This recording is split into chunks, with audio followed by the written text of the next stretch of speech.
From one great college football scene to another, because when it's a Saturday at Bill Snyder Family Stadium, it's a capacity crowd as we welcome you to the Big 12 Conference here on ESPN. In what has the feel in this era of the playoff that has now become 12 teams of an elimination game. Both of these teams are still very much alive, but Kansas State, Oklahoma State, both coming off of a loss last week. As a result, you can see our playoff predictor. The winner, alive in the college football playoff race. The loser, an infinitesimal chance. Bob Wischusen alongside Louis Riddick. Chris Button is with us as well. It's got that playoff feel, doesn't it? An elimination game feel between these two teams, and also two teams that would sorely love to get their best players going. Yeah, for Kansas State, that's quarterback Avery Johnson. How does offensive coordinator Connor Riley get him in the flow quickly in the passing game in particular? We know he can run it, but they have to execute better in the passing game, in particular in the red area. For Oklahoma State, it's all about Big O, Ollie Gordon. Can you get him going? He's averaging less than 3 yards per carry, one of the best running backs in college football. Offensive line has to play better. He has to run harder. Can he break out today?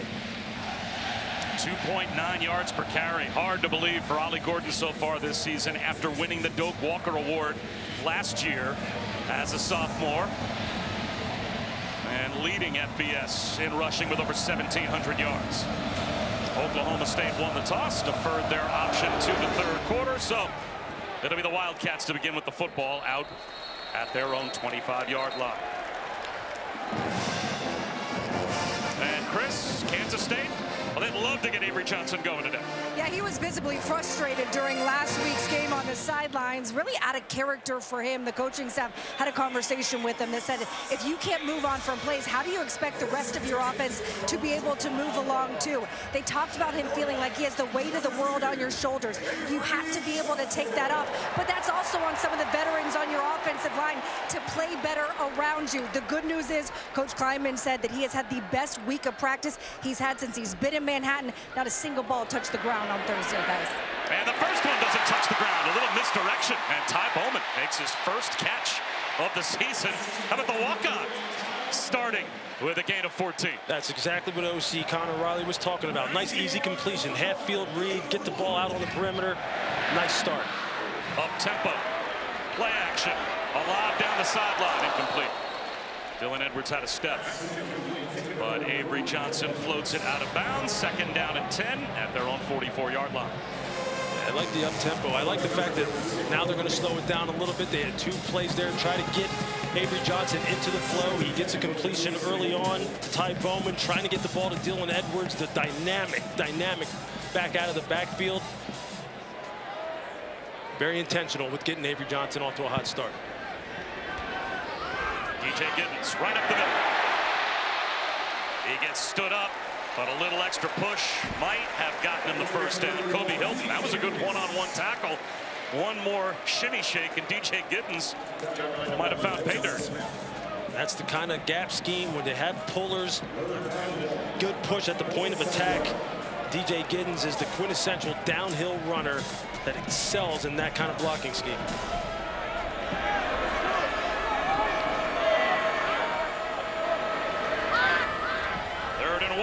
And he's going to lose yardage. Definitely short of the first down. The tackle machine in the middle of that Pokes defense. Nick Martin wrapped him up, and now a 4th down decision for Chris Klieman in plus territory. And it looks like they're going for it. Considering the success that they have had running the football, you've got to lean on this offensive line to get some push against an Oklahoma State front that has struggled to stop the run. Big momentum situation right here for Kansas State early. They'll try and throw for it. A quick hitter outside on time. Jace Brown, first down. The roommate of Avery Johnson. Avery basically told us he's my best friend. Well, there's the best friend hookup for a 4th down conversion. I mean, you just see right now what they're trying to do for Avery Johnson. Quick, easy, defined reads where he doesn't have to read the full field. It's basically 1 to 2. Get the ball out of your hands, just put it on the receiver.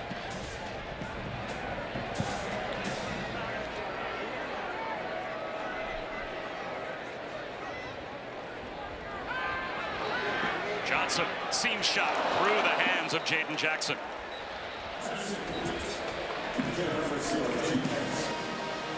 Look, I really do like just how much they are showing confidence in Avery Johnson. You can't forget the run game, though, against this Oklahoma State run defense that has really struggled. It has really struggled to get off blocks at the point of attack and allow running backs to get to the second and third level. And DJ Giddens is one of the very best. They cannot forget about him early on in this football game. Giddens again. Out of the wash. He picks up 8.5. Kendall Daniels made the tackle. It's going to be 3rd down and short. And you see it right there, Bob. You see the push, the surge that the offensive line for Kansas State has. Just locking on the defenders. They can't get off the blocks. And then you just see the size of DJ Giddens coming to play at 212 pounds. I mean, he is just a load.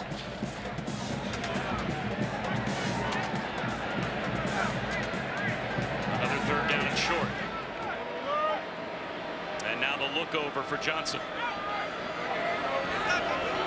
Flags down. Johnson's going to get to the sideline, and he's going to find the front left pylon. The crowd thinks it's a touchdown, but it looked like a couple of players were shifting ever so slightly at the snap. This will most likely, I think, Lewis, be a motion penalty. It's going to bring the touchdown back. What a nice design quarterback run. Get Avery out on the perimeter. Illegal shift, offense, 5-yard penalty, 3rd down. Self-inflicted penalties. Those are the kind of things that head coach Chris Klieman just gets very frustrated with. And you can see 2 guys moving at the same time. You can see them, they weren't settled at the snap. They weren't stationary. It's just those kind of things, those kind of timing issues that you just have to make sure you have them locked down, because they go off to a fast start. They got the quarterback rolling the way they want them to. Just can't shoot yourself in the foot. 4-man rush. Slant incomplete. Giddens the intended receiver. So now another 4th down decision. This time, though, 4th down and 6 for Kansas State. Inside the 40-yard line of Oklahoma State. Looks like they're going to go for it again. It's a big decision on the part of Chris Klieman right here.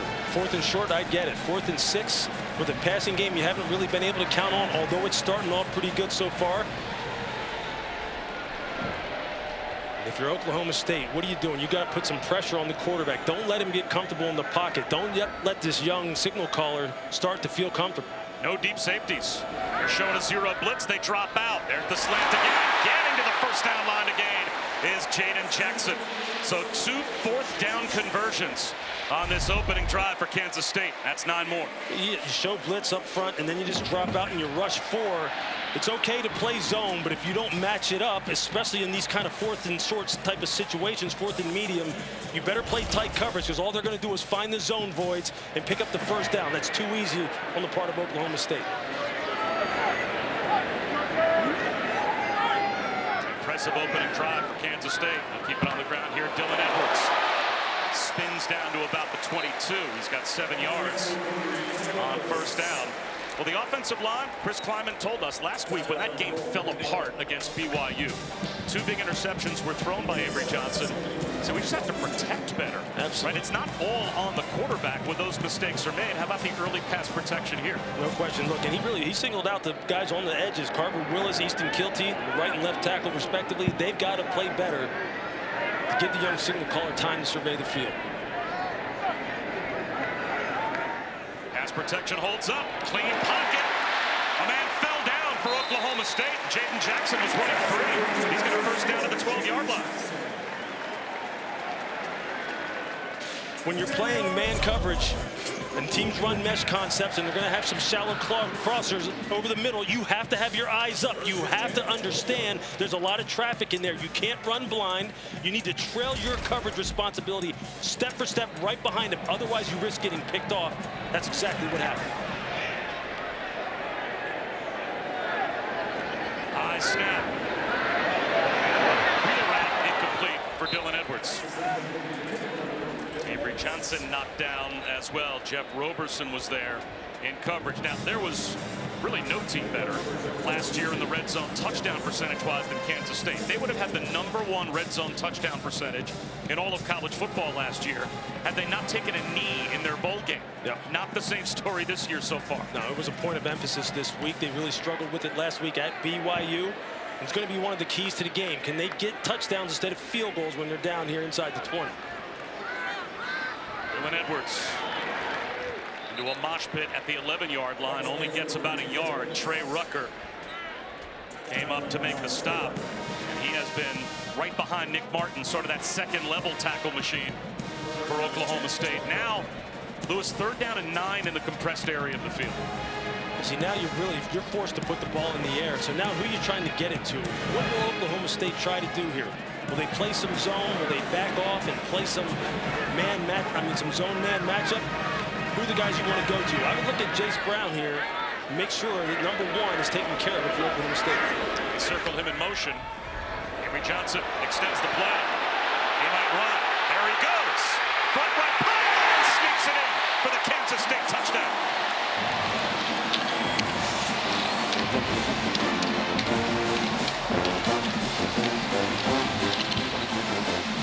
He had 7 rushing touchdowns last season. In limited time, that's his first this year, and it gets Kansas State on the board. Well, look at this, the full field read. He starts left, comes back right. He's looking to see if he can find someone in the back of the end zone. He's looking to see if he can get the ball to DJ Gibbs and just decides, hey, look, I got 4.43 speed. I'll beat you to this pylon. What a fantastic start for Kansas State and Avery Johnson. A 14-play touchdown drive. That's how you draw it up. That's exactly how you draw it up. That's exactly the response they wanted. That was their first 3rd down conversion of the drive. Of course, they had 2 4th down conversions. And this, the start you think Avery Johnson wants to get off to, does it himself.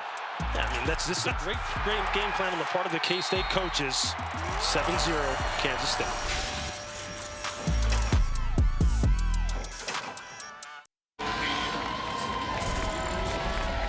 Kansas State with the early lead. Bob Wischusen here with Louis Riddick and Chris Budden. And Louis, the #1 goal for Kansas State, get Avery Johnson off to a rhythmic start. How about a 14-play touchdown drive? That's how you draw it up. You take time off the clock. You hit him with the pass first. Some nice, quick, easy throws where he can see the field clearly. There's no clutter in his mind as to what the decision needs to be.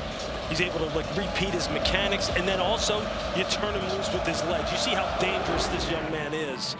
It's the best of both worlds on that first drive. Presley brings it out from a yard deep. Open for some blockers, gets tripped up at the 16-yard line. So Brennan Presley goes down as we take a look at today's road test. Brought to you by Goodyear. Lewis, your keys to the game. Yeah, for Oklahoma State, who has the ball now, 4+ yards per rush. Get Ollie Gordon going. Offensive line, you got to step up. For the defense, make Avery Johnson throw to win. Well, he's throwing to win right now, so you better tighten up your pass coverage and rush the passer for Kansas State. Touchdowns, not field goals in the red zone. Mission accomplished so far. Now that their defense is on the field, communication in the secondary. By that, I mean this. This is a better man team than zone team.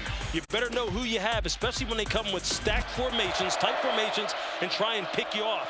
You better understand how to pass it off. Otherwise, big plays happen. Ollie Gordon. Submarines for a couple of yards on 1st down. And Chris, they'd like to get Ollie Gordon going to help out Alan Bowman. They certainly were. Bowman was benched for a couple of series last week. He told us, listen, when you play 7 years of college football, it wasn't the first time I've been benched, and it may not be the last. In order to get them going, him and offensive coordinator Casey Dunn met this week to script the first 10 plays so that they would be on the same page. The first 2 scripted plays are running plays. This time they get Gordon out on the edge, and he goes high hurdle. It looks like for a 1st down. Yes, jump right over Keenan Garber. You know what I love about what they're doing right now, right away, with Ollie Gordon, putting him behind the quarterback so he has a little bit more of a downhill mentality and he can see the field better. Get a quick pitch to him, get him out on the edge. Play action. In rhythm. Over the middle and out to midfield goes Stribling. So Dejon Stribling, 24 yards. Bowman's 1 for 1. That's what you want with Dejon Stribling. There, you see the RPO, he pulls it. The corner, Keenan Garber, does not have tight enough coverage. If you let Stribling, you let Rashad Owens, you let these guys have too much space, they will rip you now. So you better get up there in this man coverage and challenge this offense. Gordon into the secondary, galloping inside the 30-yard line. Oh, that is what Pokes fans have been waiting all season to see. 24 yards right up the middle for Ollie Gordon. You're just going to see the run fits. You're going to see the linebacker, number 41, Austin Moore, gets out of his gap. You see it open up downhill quickly for Ollie Gordon. That's how they expect this Oklahoma State offensive line to come off the ball. And if you're Kansas State, you better be gap sound against this team. Because if Ollie Gordon gets going, it's like a freight train going down the tracks. There he is again. Last season, he had back-to-back 250-yard performances. The first Oklahoma State running back to do that since Barry Sanders. Only the second to do it. Well, through the first 4 weeks of the season, he had 258 rushing yards total. So in the first month of football for Oklahoma State, he had as many yards as he got in some games last year. So getting him going like this, good to see. Makes Oklahoma State so dangerous is now as you start creeping up to the line of scrimmage, if Ollie gets going, they have wide receivers that can win outside. Right up the middle again. And now it'll be a third down just outside the red zone. Third down and 4 as Gordon gets tripped up at the 21-yard line. What you're seeing is the linebackers and the defensive line aren't contacting him on a regular basis at the line of scrimmage or behind the line of scrimmage, which has been a problem. He hasn't been able to get going. But now they're getting some room for him. Now here on third down, who do you take care of if you're Kansas State? Look, Brennan Presley, number 80, typically lines up in the slot. He's down here at the bottom right of the formation. You got to make sure you know where he is at all times. They're going to give it to their best player, and he is gang tackled. And now a decision early for Mike Gundy, as Gordon only got a couple of yards. So now it's a 4th down and 2, and it looks like he is going to load up and go for it.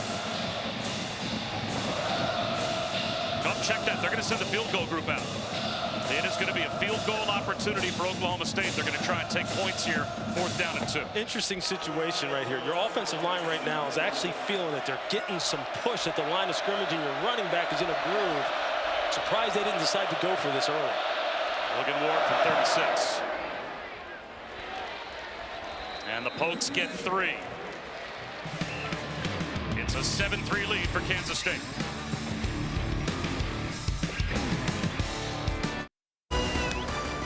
ESPN College Football is brought to you by Allstate and the Allstate AFCA Good Works team, recognizing the athletes for their good work off the field. Visit ESPN.com/Allstate to learn more. Both Oklahoma State and Kansas State coming off losses last week. The Utah loss for the Pokes, not as close as the final score would indicate. Kansas State, their game just fell apart at the end of the first half and early third quarter. But both of these coaches put it on their offenses to get things back on track. And what'd you think about their opening drives? Look, I think it's a great start for both of them. For Kansas State, look, you want to make sure that your quarterback is seeing the field clearly and that he feels comfortable. You don't want to give him too much, just enough where he can play fast and then let his fantastic athletic ability take over. And in the red zone, score touchdowns, mission accomplished. For Oklahoma State, you got to be sitting there going, "Ooh, Big O is back. Big O is back." That's why I'm shocked that they didn't lean on him to say, "Hey, look, pick up this 4th down. Let's go ahead and try and get 6." But they'll have their chances. So Kansas State off of a touchdown drive to begin. They've got the football back, and our weekend lineup brought to you by Wendy's Saucy Nugs. Well, obviously, the big one later on tonight, Georgia, Alabama. But that's not the only interesting and impactful game on today's slate. There's a lot of good ones on here, man. I mean, Mississippi State at Texas. Is UT rolling or what? Oklahoma at Auburn. I mean, versus Auburn, it's another great matchup. Stanford and Clemson. Clemson now starting to hit its stride a little bit, play much better football when everybody wrote them off at the beginning of the season. Johnson, swing pass, in stride, DJ Giddens up the sideline, 1st down and more. Out to the 47-yard line before he's bumped out. Nick Martin tracked him down, but not before Giddens got 22. I see you, DJ Giddens. I see you go ahead and reaching back, making sure you secure that football and look it in. Again, nice, easy throw. Nice play designed by OC Connor Riley, getting his quarterback comfortable. Now, if you're Oklahoma State, you better do something to slow him down and disrupt him right now.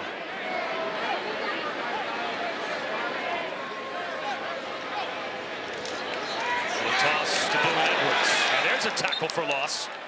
Kendall Daniels plays that kind of hybrid safety position, and he is nosy up near the line of scrimmage. That's a loss of 3. Kendall Daniels is 6'4", 235 pounds, the hybrid type of player that we're talking about. These guys have throwback type of second-level players. They have guys who are long in range. You're going to see him right here. Just watch him here come off the edge and just set the hard edge and make sure this ball doesn't get outside.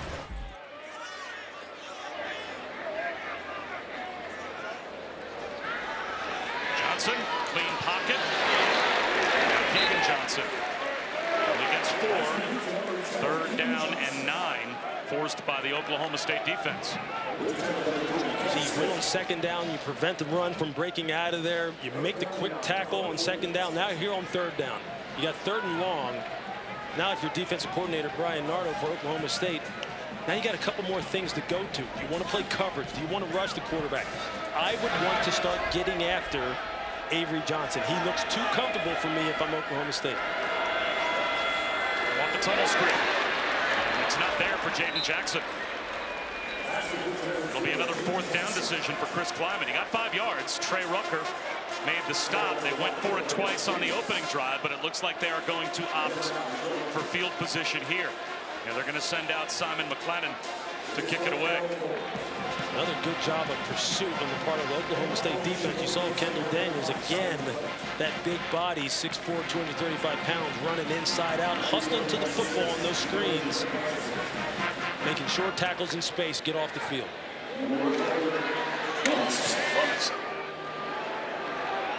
Parker Robinson with a fair catch inside the 15-yard line. So Kansas State flips the fields, but Oklahoma State's got it back.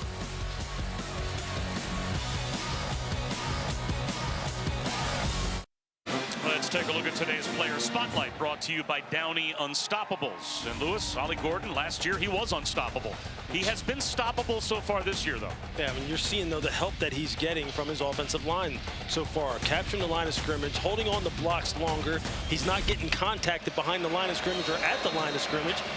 And that's, therefore, you see him be able to get that big diesel cranked up, and then he gets downhill. And that's a problem. This time, they swamp him under right at the line of scrimmage.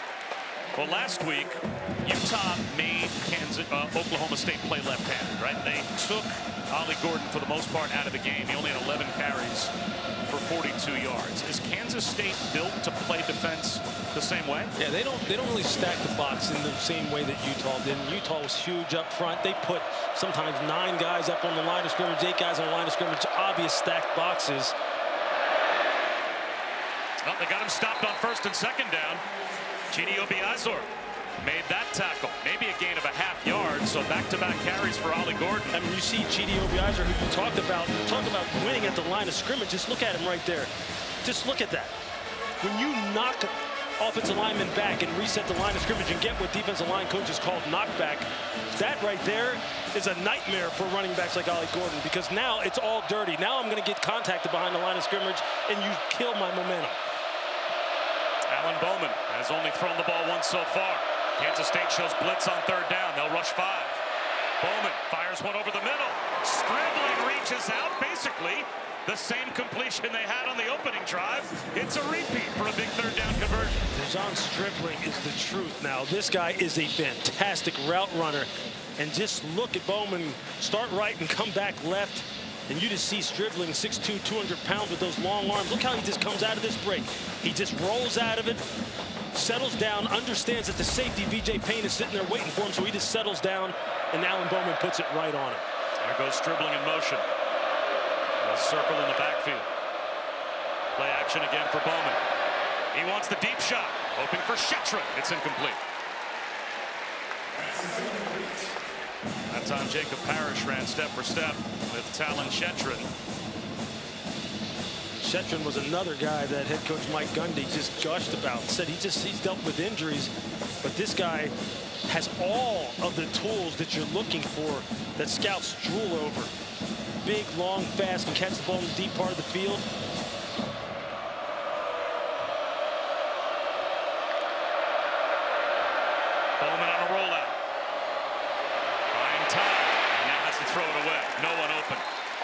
two receivers downfield, basically on top of one another. Tyler Foster and Shetron are basically almost covering each other at the 50-yard line.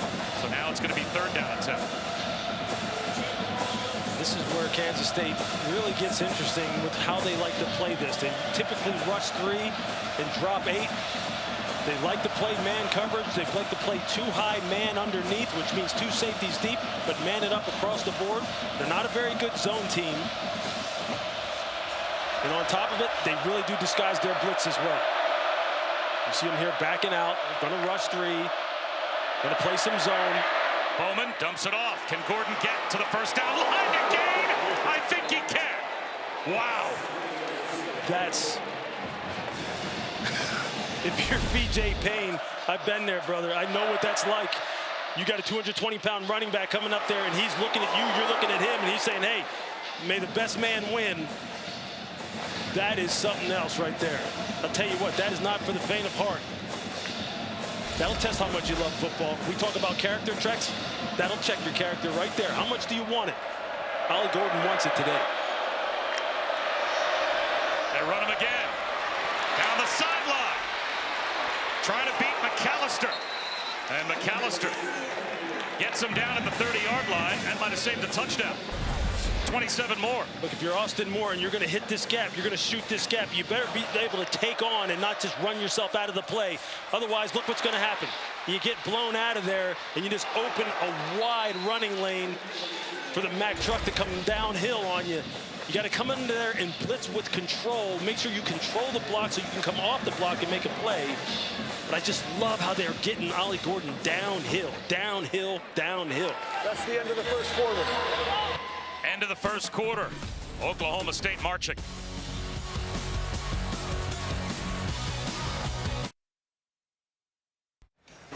Coach, Ollie Gordon rolling early. What's allowed for his production so far? Yeah, Ollie's doing a good job of getting downhill and pushing through. You know, Kansas State's physical inside, but our guys are trying to play physical and get Ollie Gordon pushing through up there. Got to do a better job on defensive run fits, but overall, I'm pleased with where we're at right now. Thank you, Coach. Well, Ollie Gordon, Lewis, has to be the biggest story in the first quarter. Yeah, he's one of the biggest stories in college football this weekend because he's really been MIA. Play action for Bowman to start the second quarter. Looking for a shot towards the end zone, instead throws this one away. They had bracketed Brennan Presley down the right sideline. It'll be interesting to see how Bowman progresses in this game. Look, he's been able to get Stribling involved here early.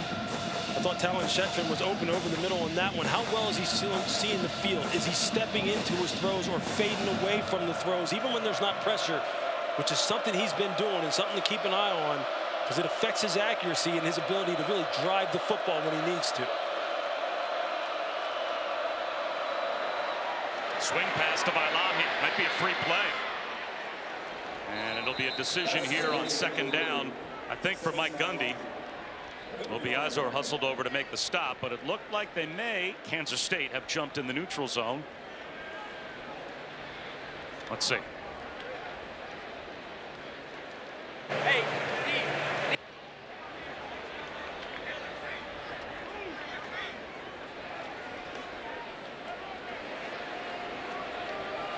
And the question is, do you want second down and 5 or third down and 2? I would think you'd probably take the penalty, wouldn't you, Lewis? Absolutely. Line it up again on second down and 5. Offside, defense, number 8. 5, that penalty is declined. Oh. Second down. Interesting. So they're going to line up instead and take the down. You're going to see him right here. Correction, it is third down. Third down. They're going to go with third down and 2 instead of second down and 5. Well, you know, again, with the way the running back is running the football right now, any of those lines to gain that are third and short. The 5-yard penalty will be enforced.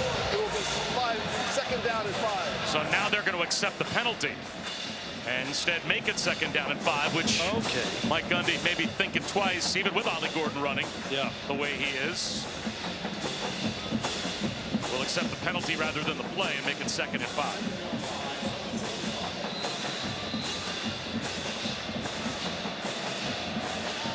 Right now they've got Sesi Valahi in as the tailback.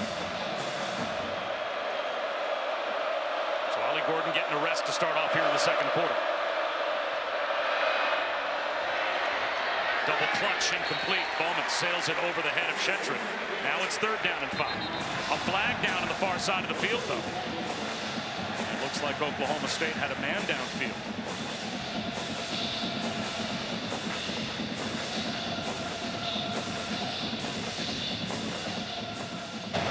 Ineligible receiver downfield.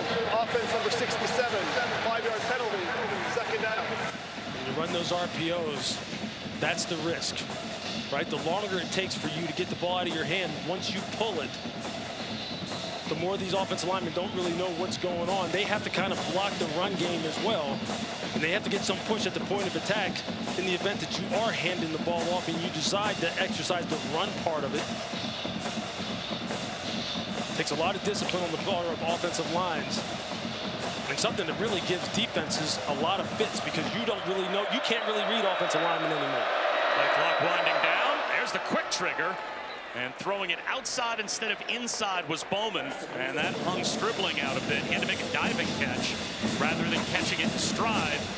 So now it's 3rd down, 4.5. That's a great play call. If he hits Stribling in stride, that may be a touchdown. But this is something that really bears watching with Alan Bowman. Again, throwing off of his back foot, not stepping into the throws. The ball's sailing on him a little bit.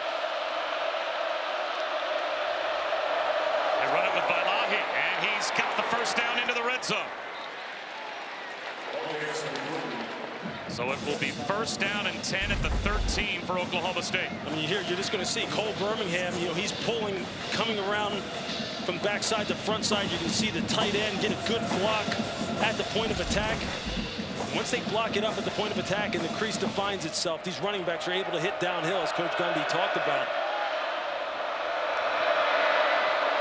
They go back to Gordon. He tries to stretch things out and loses yards back to the 17. Good pursuit from Brendan Miles. Perfect pursuit, Robinson. Great. That's just how you play it. Don't get your shoulders turned, get them square, and just pursue down the line of scrimmage. Build that wall. Make Ollie Gordon go sideline to sideline. That's the way you want his shoulders to face. You don't want his shoulders squared up to the line of scrimmage. You want him jumping the ball outside where you can run him down inside out. Because if he gets squared up to the line of scrimmage, he's already showed you what he can do. 12th play of the drive for the Pokes, and they go empty.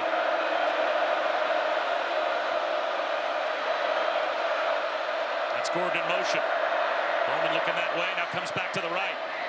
Jump ball, incomplete. Shetron, the intended receiver, and Justice James knocked it away.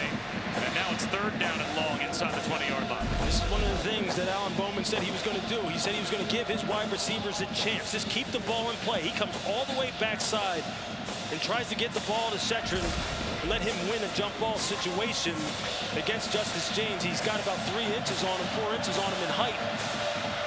Nice play by Justice James. Come over the top and knock that out.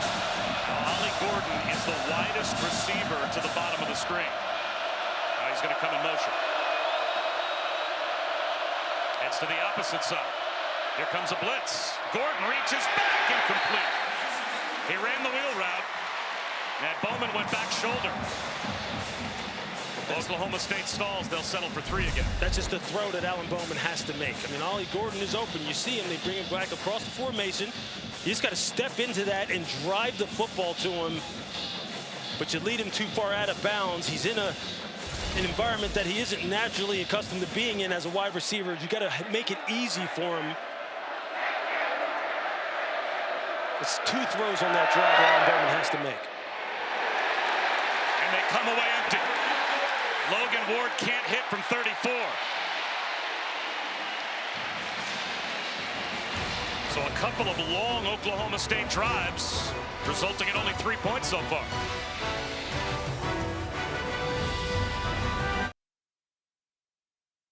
And college football is brought to you by the new DQ Fall Blizzard Treat Menu. Happy tastes. A game of vital importance to both Oklahoma State and Kansas State. The brand new 12-team playoff this year. So you can certainly be a 1, maybe even a 2-loss team and have a chance. But early on this season, you don't want that second loss, especially in the league, as Jaden Jackson toe taps and picks up a Kansas State first down. He's got 12. That is a heck of a catch by Jaden Jackson and a sweet throw by Avery Johnson. Little half-field read, get him out on the perimeter. Look at him get that left foot down, extend and get that left foot down. But Coach Kleiman talked about the fact that everyone around Avery has to pick it up. That's how you do it. Out to the bubble to Chase Brown. How about Oklahoma State, though, Lewis? Opening drive, 8 plays. They stall, kick a field goal. A 14-play drive. They come away empty for an offense that they wanted to get going. Yeah, I mean, this is the kind of thing that plagued them last week against Utah. Move the ball a little bit and then stall out. Have some misfires as far as throwing the football. They couldn't run it like they're running it today, but they've got to start getting the ball in the end zone. They got to have these drives pay off. Dylan Edwards bounces out to the 39-yard line, about 3.5 yards shy of a first down. Cam Smith, Nick Martin, both there to pop Edwards. These guys can hit in the secondary for Oklahoma State. They have got a bunch of hunters back there with Trey Rucker. We've already seen Kendall Daniels. Nick Martin, I'm sure we'll hear from him as this game goes on. Do-it-all linebacker. If you're Dylan Edwards, look, this coaching staff told us, do not let his size fool you. He's as tough as they come. We can run him anywhere. Edwards circles in motion. Johnson all the way to the sideline and throws it away. Good pursuit from Oklahoma State. Let's check in with Matt Barry. Okay, Bob, good one you got going there. I've got your Fairfield by Marriott studio update. We're playing for the Little Brown Jug in Michigan, Minnesota. This guy is on one. Khalil Mullins has been the Michigan back they can rely on. Right now they're up 7-0. Rainy day out there.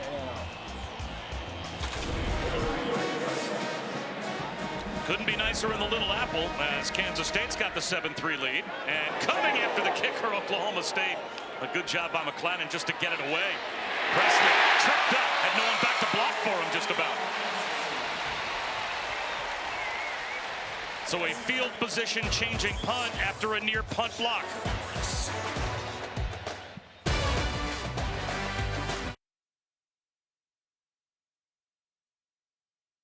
Losing the first conference game is not something that's ideal. You went out and you really have a great shot of being in Arlington. We have goals of reaching the Big 12 championship. Winning against Oklahoma State is going to put us in a great position. A win on Saturday for Oklahoma State to mean that we have short-term memory. One loss doesn't define us. I love going out and competing against the best in the country, and we're doing that this weekend. We're in the fight for the Big 12 championship. We obviously have aspirations to win the whole thing, and it starts today.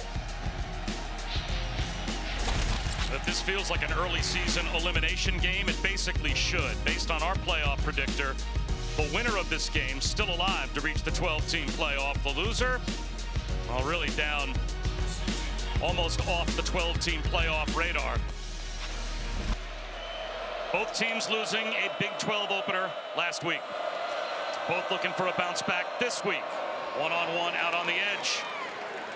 And Alan Bowman is able to hook up for 5 yards with Rashad Owens. Well, Chris, how about an injury report as best you can tell on the sideline with what's going on with Ollie Gordon? Yeah, he's not out there right now. Just about 2 minutes ago, he was meeting with the entire athletic training staff. They were looking at the back of his left knee. He then went and got on the bike. Didn't receive any sort of attention or any medicine or any taping, but he's not out there right now.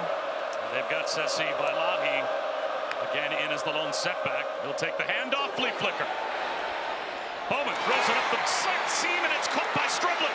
Stribling to the 40-yard line. He might go all the way, and will. The trick play works to perfection for Oklahoma State.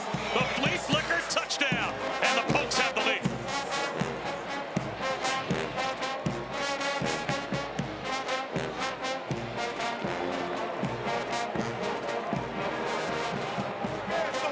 Boy, did things get quiet here in Manhattan. Just a big-time play on the part of Oklahoma State. Drawing up the combination route down the field, hitting the big play guy, Deshaun Stribling, who we've been talking about. Can't let these guys get loose in the deep part of the field.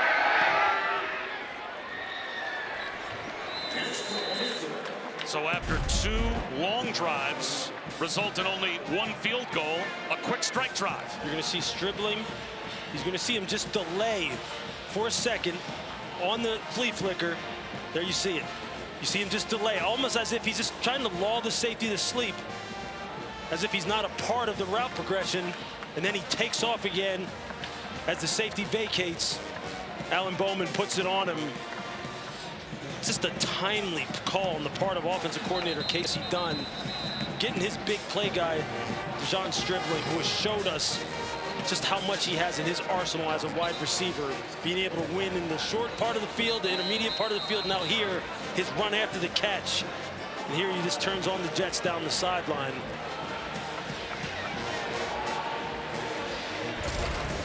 All right, Alan Bowman, I like it.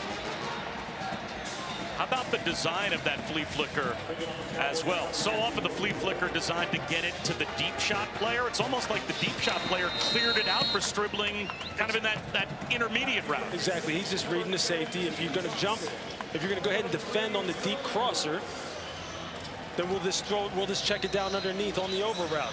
If you jump the over route, we'll throw it on the deep post. We're really just taking what you give us, and he made the right decision there. But really a nice job by Stribling of lulling the secondary to sleep, making them think he was out of the route progression by basically stopping and then taking off again. Just all timed up perfectly. Well, you played that position. How hard is that to see and read for a safety? Tough. Especially when the team's been running the football pretty well on you. So now Oklahoma State has the lead again tonight on ABC and ESPN Plus at 7:30 Eastern. Number 2 and number 4 meet in Tuscaloosa. It is Georgia and Alabama. And we will have it for you tonight, the SEC on ABC at 7:30. Now, look, these 2 teams both have a couple of national championships over the last handful of years, but when they've met head-to-head, Alabama has dominated. It's just a striking graphic that you're looking at here, just how dominant Alabama has been in this matchup. And man, the pressure is on Georgia for Kirby Smart to go ahead and try and win this game. Avery Johnson, eyes downfield, floats one, and it's intercepted. Corey Black comes up with the pick. Oklahoma State's got it back right off the quick strike touchdown. And you can see what happens when the young quarterback gets out of rhythm. And he isn't able to read the field quickly. He gets pressure in his face. And you just see Corey Black now just really benefit. He's going to get pressure here. I think you're going to see Corey Black down here at the bottom of the screen just really be in the right place at the right time. You see, he's looking front side. He comes back and then just misfires.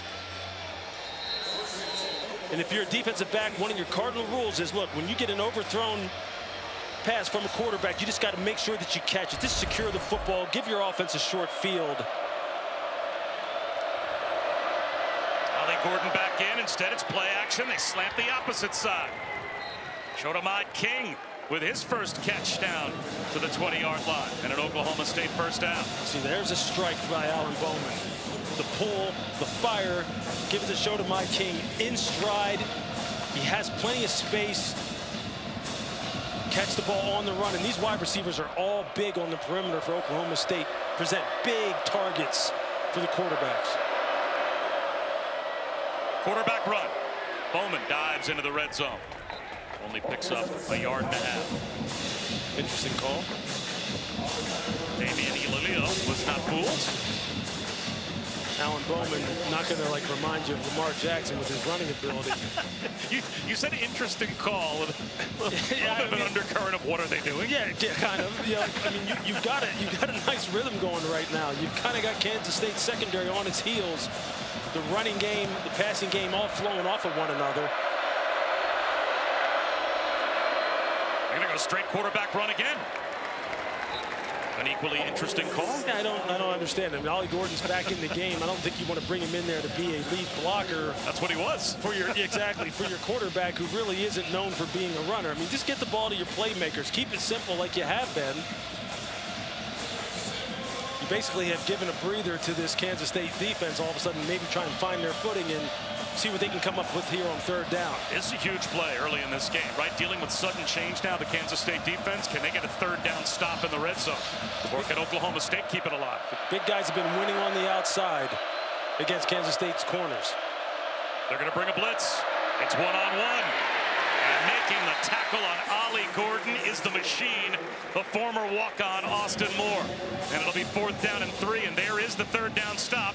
And here comes the field goal group. That's how you play it if you're Austin Moore. One-on-one out in the flat against one of the best running backs in the country. Just close downhill, wrap up the tackle, but close the distance quickly. Got to be on it, got to read it out.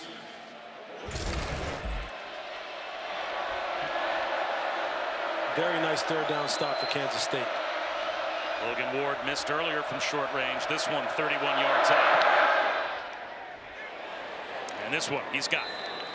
So 2 for 3. Oklahoma State with the field goal group on the field. And they've got a 13-7 lead midway through the second quarter.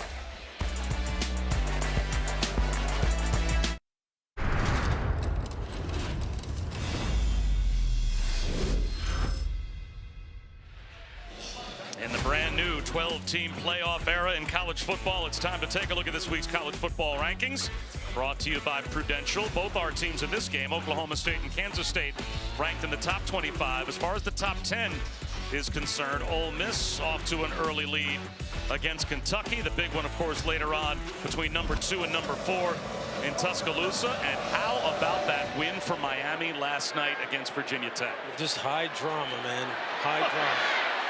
Dylan Edwards out to the 30-yard line. Controversy even at the end. A possible touchdown on a Hail Mary. Well, you can kick off your Sunday with NFL Countdown at 10 a.m. Eastern on ESPN tomorrow before Sam Darnold leads the Vikings against the Packers. The Countdown crew will look at how the 2018 draft is shaping the league. And then 2 more Monday Night Football matchups this week. A special start time of 7:15 Eastern. Titans-Dolphins on ESPN and ESPN Deportes. Louis Riddick will be on that broadcast. The Seahawks and the Lions at 8 Eastern on ABC and ESPN Plus. The wounded Dolphins trying to get back on track. Here's DJ Giddens breaking tackles.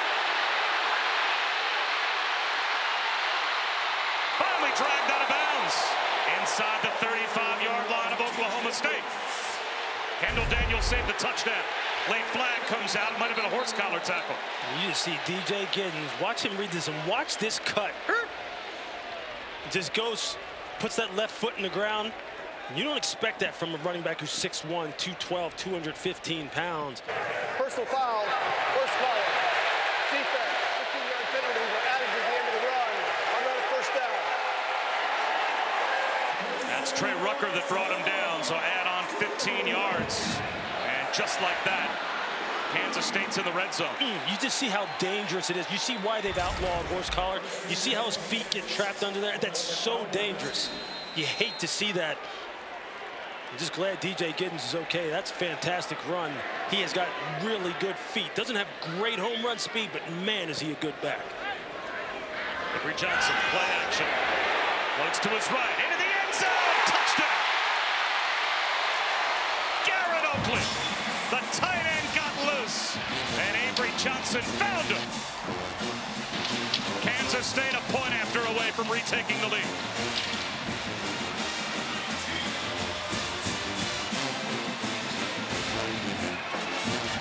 Really just a fantastic play design.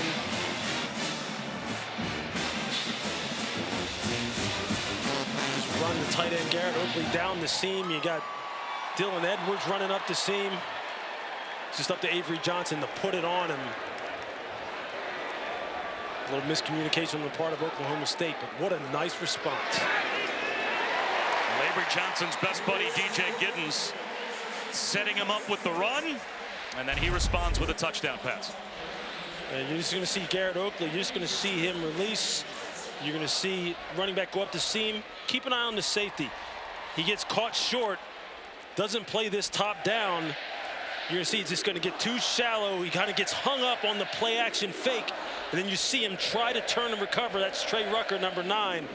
But that's when you have a good running game like this and a team that constantly is showing you the football to the running back. What they're trying to do is always bait you as a second and third level defender. Will you stop your feet and allow them to get behind you? And they're constantly gaining that intel. They saw something in Trey Ruckert, said, hey, we can get one on him. And they got it. That touchdown pass alone after the interception. And in light of how Avery Johnson felt like he didn't respond last week to the picks he threw against BYU, what does that throw alone tell you about his response? It just tells you that he's experiencing growth, right? I mean, he's learning from his experiences, not trying to commit the same kind of errors in games from one week to the next that would lead you to believe, hey, he's not really quite getting it. Oh, he's getting it right now. And that's just a nice job on the part of the Kansas State coaching staff and offensive coordinator Connor Riley and his quarterback coach Matt Wells of calming him down, getting the run game going, and then the play action passing game off of it. It just works perfectly. Let's check in with Chris. Yeah, Lewis, to what you were talking about, after that interception, Matt Wells came over, had a long conversation with Avery Johnson. They went through what he saw that led to the interception. He said, we're good. You have to be able to move on. From what I could tell, Johnson didn't show any sort of frustration, but the coaching staff making sure that he had that positive mindset that would lead to that scoring drive. Probably a better conversation this time around. Oh, look, everybody's relaxed. You see Avery just taking a swig of water. Coach Wells just sitting there looking through the iPad, looking through, you know, just looking over the play, this series. That's what you want. That's how you want your quarterback to respond in a high-pressure situation. Play action for Bowman. Wanted the quick slant. Has to dirt the ball. His second option was Ollie Gordon, who was in the area to avoid intentional grounding, but Austin Romaine came through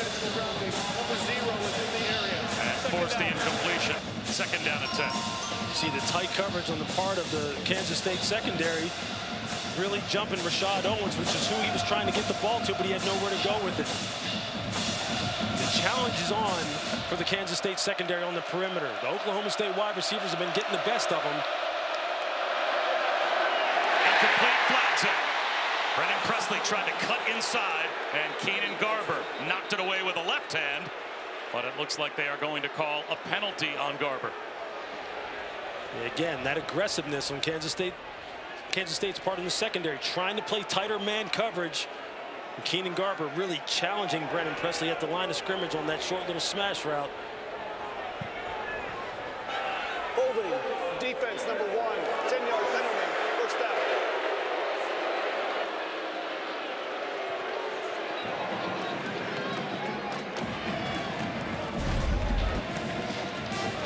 You're going to see Keenan Garber right here. Just watch how aggressive he is at the line of scrimmage. See him grab the shoulder pad right there. He didn't even really need to do that. Just stay tight with him. You've already got a good jam on him at the line of scrimmage. But they're trying to pick up their intensity after having some big plays completed on them. I like the attitude. Just got to be clean with the technique. Here comes a blitz. It's one-on-one, but throwing it down the sideline. Another flag out intended for Rashad Owens. Bowman took a shot. Jacob Parrish was tied up with Owens. And it might be another secondary penalty on K-State. Holding, defense number 10, 10-yard penalty, first down. I think it's the same situation. This time you're going to see Jacob Parrish. He's playing a catch technique, meaning he's not pressing him at the line of scrimmage. He's just sitting flat-footed and waiting for him and trying to catch him at about 10 yards depth. Well, when you do that, you can't grab when the receiver continues vertically. You just got to turn and run. Another play action fake. Bowman well protected. Here's Ollie Gordon. Makes the first man miss. Makes another man miss. And eventually bobs and weaves his way for 5. Tell you what, these guys are pursuing. They are running to the football. Officials timeout for an injured defensive player. That's Travis Bates down for Kansas State, starting defensive end. He was the one that was coming with bad intentions, man. A lot of hustle and hitting going on out here. You can tell Kansas State defense is trying to turn up the intensity at all 3 levels, and you see Travis Bates now sitting there on the field trying to regain his composure, make sure he's okay. If you're a Big 12 fan, we have more college football this afternoon on ESPN Plus as coverage of TCU Kansas begins at 3:30 Eastern. Head to ESPN Plus, go to plus.com or download the ESPN app.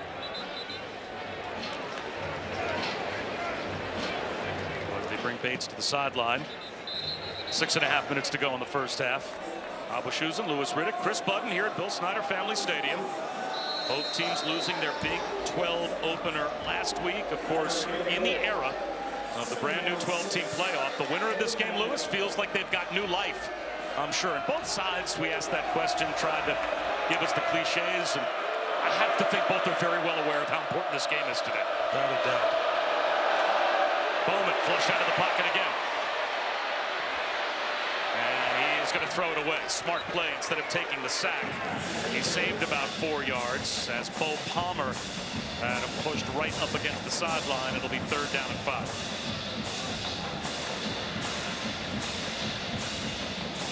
You see how the Kansas State defense is kind of settled in a little bit here, especially in the back end. After getting hit on the flea flicker for the big explosive play. Really getting aggressive with these Oklahoma State wide receivers at the line of scrimmage, trying to challenge them, not give them so much space. And make Alan Bowman have to deliver the ball with accuracy. 4-man rush. Brennan Presley found a little soft spot of his own. Look at the little guy carrying tacklers. Down inside the 30-yard line. He's got 21 yards. He took Jacob Parrish for a piggyback run. And you see Presley, this is not what you want to do against him. You don't want him to get a free release. You see him playing zone coverage, and that's just something that they've struggled with here at Kansas State. Much better in man coverage types of schemes. He just finds the zone void. Alan Bowman puts it on him. And then you see one of the best wide receivers ever here at Oklahoma State getting that ball north and south. 34 consecutive games with at least 2 catches or more for Brennan Presley. Another play action fake. Bowman. It looked like he tried to pull that one back maybe and thought better of it. It'll be an incompletion. Brendan Mott, who's been the best pass rusher this year for Kansas State, was starting to collapse the pocket. So that's what happens when wide receivers are all blocking because they think you handed it off and they're not running routes.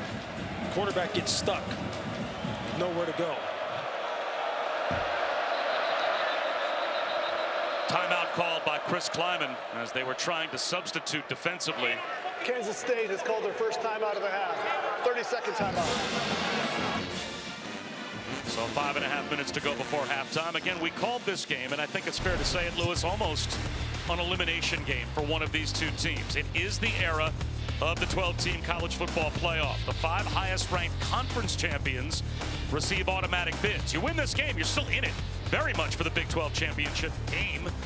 As a 1-loss team, the 4 highest-ranked conference champs receive the first-round byes, then 7 at-large teams determined by the remaining highest-ranked teams. And seeds 5 through 8 will host first-round games on campus sites, which is going to be a spectacle in and of itself. There's nothing more in college football I'm looking forward to than that. The atmospheres that some of these places that could potentially be hosting a first-round game is just going to be out of control. I mean, we already know what the pageantry of college football really represents anyway, but to have a home playoff game against, with ranked opponents, good quality opponents, good quality football, that's as good as it gets. Quick hitter. Sean Owens.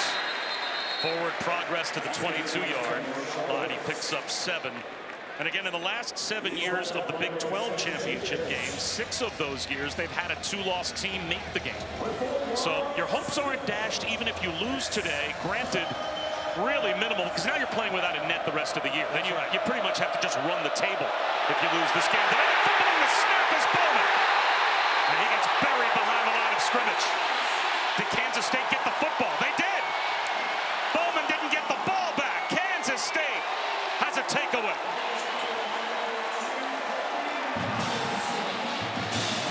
Just an errant snap on the part of center Joe Michalski. You're going to see it low and to the right on Alan Bowman. He's trying to keep his eyes down the field. He's trying to think about what he needs to do. Then he's got to look down and get the ball. You're going to see the ball just come down to the right. And then Bowman just takes a heck of a shot from Desmond Purnell, not able to secure the football. You're going to see it here. He brought his eyes up just a tick right at the end.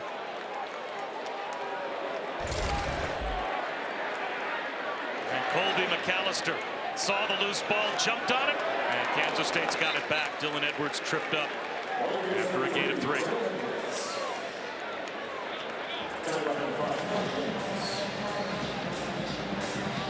Again, you talk about sudden change on the part of the defense. You're always running onto the field in sudden change situations. You understand that you need to calm things down for your football team. You need to ideally get a 3 and out so people don't all of a sudden feel as though the momentum is changing.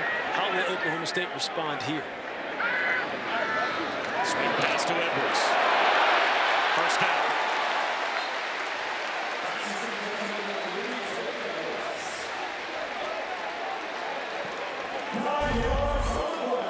Just love the simple reads that they're giving Avery Johnson. Look at that. He's not trying to read full field. He's not trying to go 1 to 2 to 3, go backside. He knows, I'm just getting this ball out here to Dylan Edwards. I just need to put it on him, play point guard, let him do the work. Gibbs in the spin cycle for 2.5 yards. Randall Daniels is there to help trip him up. 3:50 to go before halftime, and both teams have timeouts remaining. Kansas State still with 2. Oklahoma State's got all 3. Bob, I'm telling you, another shot play is coming. You see how quickly the second and third level defenders for Oklahoma State are coming to the line of scrimmage. Every time Avery shows the football in like a zone read or an RPO type of situation, another shot's coming over the top. Pass protection. There's the shot. Coverage, possibly a stumble. It's a house call.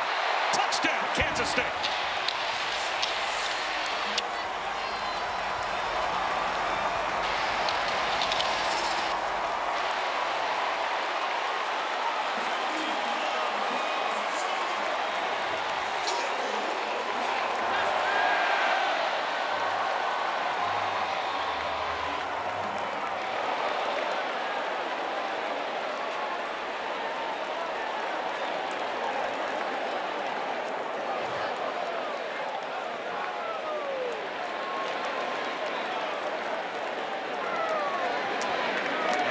Turf monster helped out Kansas State, Lewis, on that touchdown throw from Johnson to Brown. It was either the turf monster or the DBs actually clicked feet. Now watch here. You're just going to see him take off. You're going to see this here. But watch the defensive backs. There you're going to see the wide receiver taking an outside release. Maybe they touched one another. Maybe they didn't. But nevertheless, here you're going to get a better look at it. And there you just see Jace Brown, one of the fastest players on the team, as you mentioned earlier, Avery Johnson's roommate. I think they did trip one another. And there you just see the corner, Cameron Epps, just not able to keep pace. You can just tell, you can just sometimes tell when an offensive coordinator sees how secondaries are playing and they see the safeties just coming up to the line of scrimmage, because you gas them on the run a few times. Their mentality goes, it's time to go over the top. And you just saw, I mean, just perfect play call, perfect time. Big plays have been the story of the day so far for both teams offensively. And with 3:18 to go in the half, Kansas State has responded with back-to-back scores to extend their lead. Well, this season, All-State will celebrate every field goal and extra point made by participating universities by making a donation to the university's General Scholarship Fund. Thank you to All-State. So now we'll see if there's an Oklahoma State response. It was a huge opening quarter for Ollie Gordon, but it's been mostly Alan Bowman with the ball in his hands in the second quarter. I think you need to put it back in the hands of Ollie Gordon. This is still just a one-score game. No need to panic. No need to put the ball up in the air over and over again. Just get back into rhythm. Play action. Bowman, he wants another deep shot. complete. Presley, the intended receiver. Jordan Riley got tied up with him and almost came away with an interception. Again, just start handing the ball off. You see Ollie Gordon. You see how the second-level defenders react to Ollie Gordon. And got away with a pass interference there. But Jordan Riley, you can see there, or maybe Brennan Presley was falling down on his own. Nevertheless, there was some contact when the ball was in the air.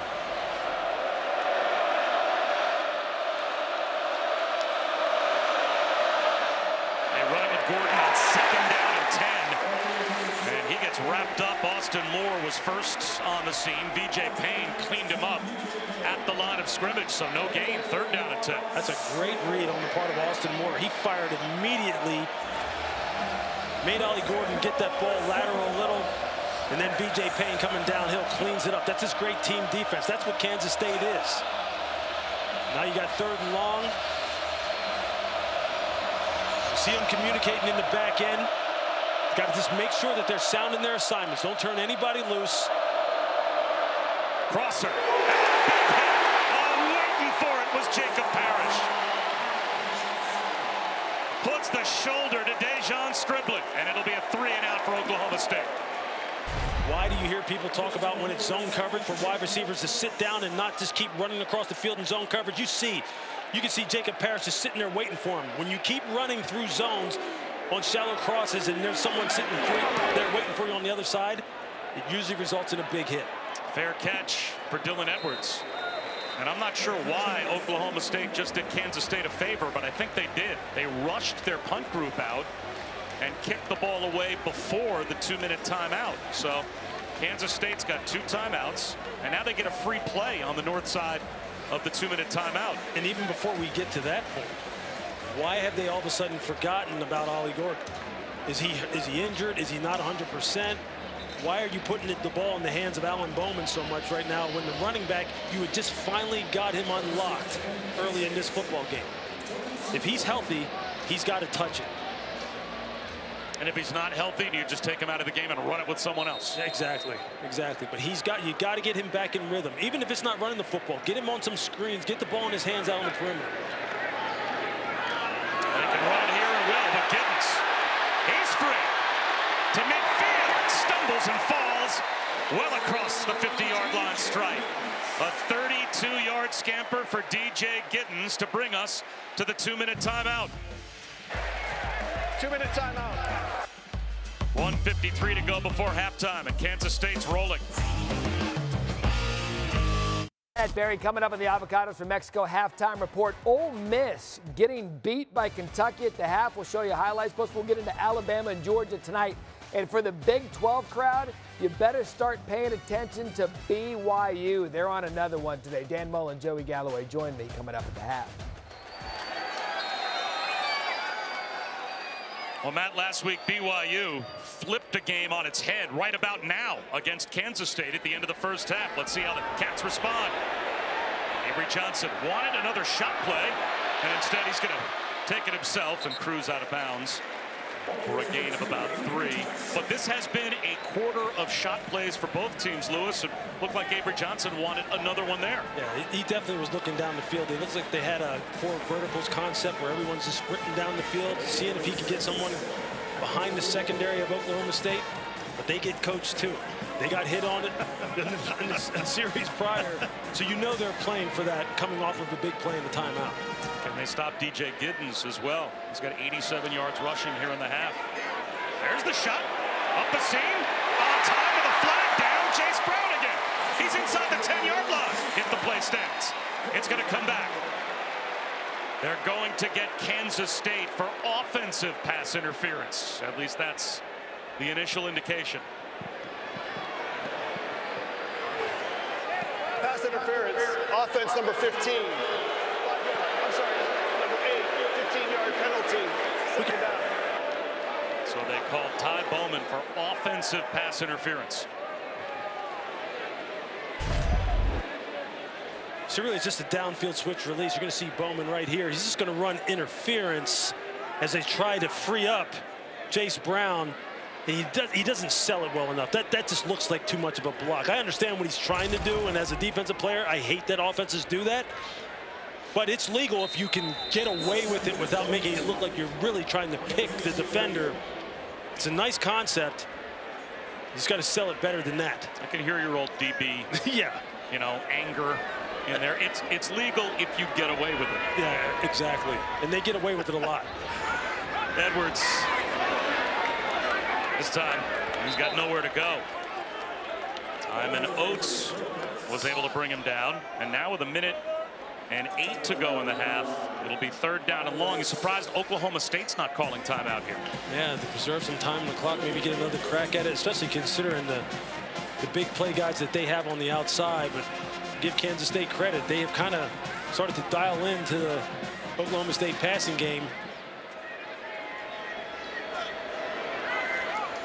And even on 3rd down, there's the check down, Dylan Edwards. He's going to be brought down. I would assume Oklahoma State would now call a timeout. They will. Boy, interesting clock management on both sides. Number one, Oklahoma State doesn't call a timeout. The first time out of the but half. Kansas State snapped the ball with about 15 seconds left on the play clock. That preserved some time for OSU, and now they call a timeout with 39 seconds to go in the half. But again, shot plays and big plays have been the story of the quarter. You sure have. Here you see the flea flicker. Alan Bowman making a great decision to throw the intermediate crosser to Stribling. And then here, this is just nice play design. Taking advantage of the fact that the safeties had started supporting hard on the run. And then the big-time shot play down the field, which you just knew was coming in that kind of sudden change situation. And you're on the plus side of the field. And Avery Johnson throwing the football with nice accuracy here down the field today. It's nice to see that. He struggled with that last week at BYU. And his response after the interception has been exactly what Coach Chris Klieman was looking for. And Alan Bowman, 12 of 21, 186 yards and a touchdown on the flea flicker as well. So both quarterbacks have responded off of struggles last week. Presley with a fair catch at the 11-yard line, only 32 seconds to go in the quarter. Lewis, you wondered how both quarterbacks would bounce back today. They both bounced back pretty well. Yeah, they sure have. Look, Alan Bowman came out early and was very accurate throwing the football. They've gotten away from Ollie Gordon a little bit here. I think they need to balance it up a little bit more here in the second half. Maybe he can find his rhythm. And then Avery Johnson, again, experiencing in-game adversity with the interception, which last week kind of threw him off before the half at BYU, and he was never able to really get his composure back. He got it back within one series today, and the offense is back on track. You can see both of these teams. Yards per play are explosive. Total yards are explosive. Big plays. It's been a fun half. Draw play. Vailahi up the middle for a gain of maybe 3. And let's see if either team even opts to use a timeout here. Looks like Oklahoma State running the ball here, happy to go to the locker room, and Kansas State might be equally as happy with a 21-13 lead. One-score game. Both teams have shown that they can produce some explosives. Quarterback's playing all right. This is going to come down to a last possession here in the second half. Which is the game we expected. That's right. That's right. That's what you want. The second quarter. And in the era of the brand new 12-team playoff, what better scenario would you have for what feels like an elimination game just about for one of these two teams if this game does indeed come down to the last possession or two? It's a one-score game at halftime. It is now time for the halftime report. Joey Galloway and Dan Mullen are standing by with Matt Barrett. You're watching the ESPN College Football Halftime Report, presented by Avocados from Mexico. Welcome back to Manhattan, and welcome back to the Big 12 Conference on ESPN. Just about set for the start of the third quarter. And as usual, deserted downtown because everybody's here. They always pack the place at Phil Snyder Family Stadium for Kansas State home games, 21-13. K-State on top of Oklahoma State. The Pokes start the third quarter with the ball. And that run game for Oklahoma State got going in the first quarter, but didn't really help them at all in the second quarter. Bob Wischusen alongside Louis Riddick. Chris Budden is with us as well. It looked like Ollie Gordon who has kind of been invisible to start off the season for OSU, was on his way to a 200-yard game through the first 15 minutes, and then the game plan changed. Yeah, he was dishing out some punishment too, man. He had some defensive backs making business decisions. Then they started getting the ball up in the air because they made some explosive plays. But I think in a one-score game, you got to make sure you reestablish the physicality on the offensive line again, because all that does, it helps out the RPO game, helps out the play-action passing game if you're Oklahoma State. If you're Kansas State right now, I think you need to be very much so aware of the fact that, look, your young quarterback has settled into a nice groove. He is now throwing the football with accuracy, especially on the deep shots down the field. But don't forget the running game. Make sure that you stay balanced, relatively speaking, so he doesn't have to, like, put all of it on him. But man, has he responded well to in-game adversity. After the interception, he comes back, has some of his nicest throws of the game. Well, the big question, and you raised it, will they try and reestablish Ollie Gordon? That is the Oklahoma State offense here in the third quarter, because it looked like it was going to be his game and his show when this one first began. It sure did. And look, I'll tell you, he is fun to watch because he is a throwback type of runner who also fits into new age, new school offense. Big, physical. When he gets going downhill with those shoulders square, he is a problem. They need his physical presence in order to make this offense really go.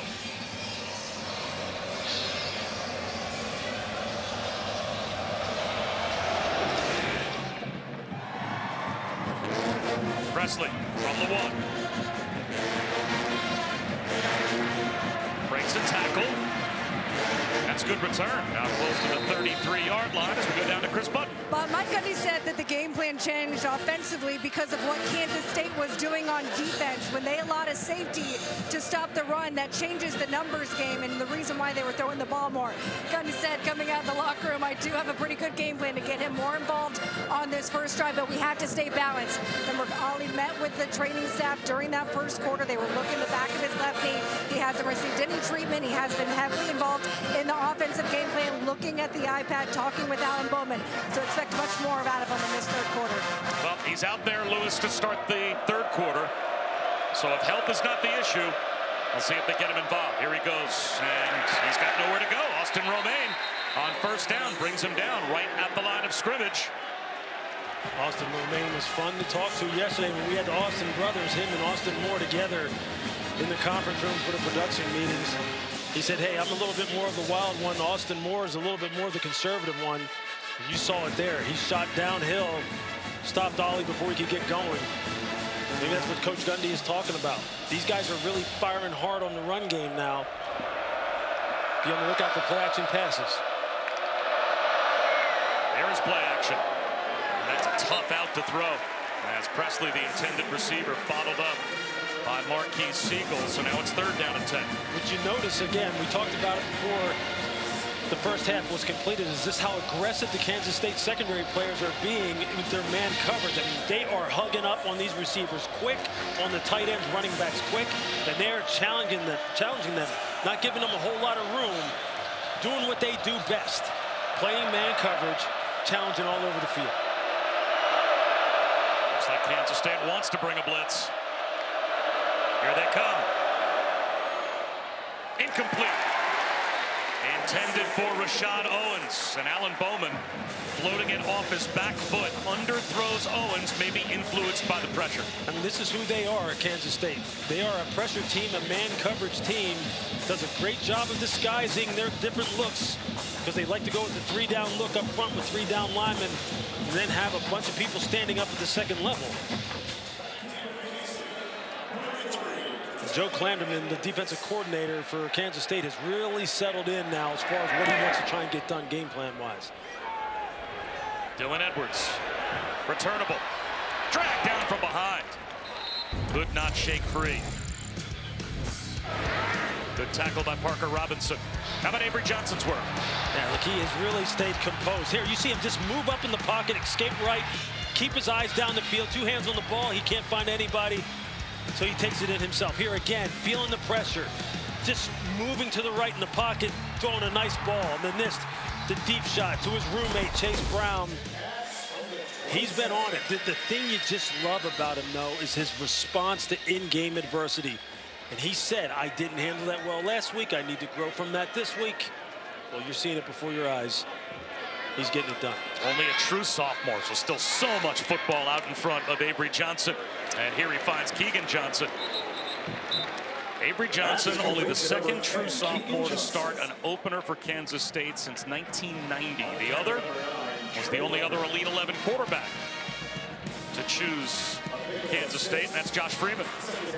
And there you saw some of that maturity right there. You see multiple reads, scanned the entire field, wasn't under pressure, took his time. Nice ball to Keegan Johnson for a nice gain on first down.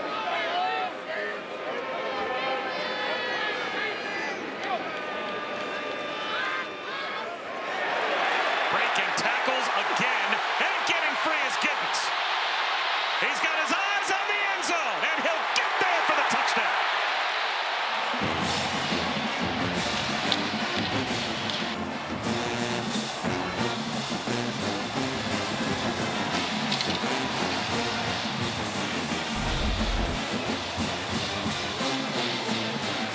You see the blocking at the point of attack, and you see the center, Sam Hecht, just sustain the block just long enough for DJ to get onto the second level. And I've talked about it before.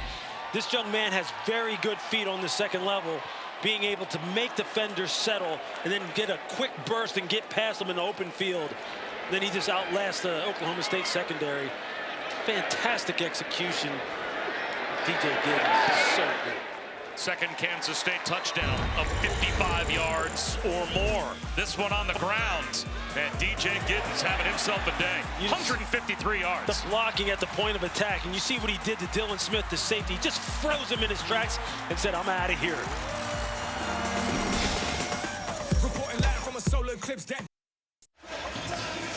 Welcome back to Manhattan. Bob Wischusen, Louis Riddick, and Chris Button. And Louis, first drive of the game for Kansas State was a 14-play touchdown drive. Since then, it's been these explosives that has driven their offense. Yeah, defensive coordinator for Oklahoma State, Brian Nardo, said this was something that they wanted to clean up, especially after last week against Utah, when there were explosives that basically cost them the game. They would play well in spurts and then start giving up explosive, and that just turns the game around. Same thing happening today. Presley from the 5. Got nowhere to go. Hit hard at the 15-yard line. So the long field out in front of Oklahoma State as we bring you today's Aflac trivia question. Aflac. All right, Mike Gundy's Pokes, one of 3 FBS teams to post a winning record every year since 2006. Who are the other 2? I think one of them plays later on today, I believe.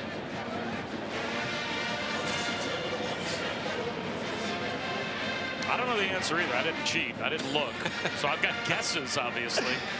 Well, you know, maybe we'll combine ours, man. You know, teamwork. Yeah, I'm terrible at this, though. You don't want my help. Teamwork. I'll make you look bad. Button hook. Shetron pays the price, yes, but gets 8. See there again. Just getting the ball out here on the perimeter to these playmakers. And if you're Kansas State and your guys like Keegan Johnson, or rather Jacob Parrish, who just made the tackle, you got to make sure you get them down and get your buddies running to the football.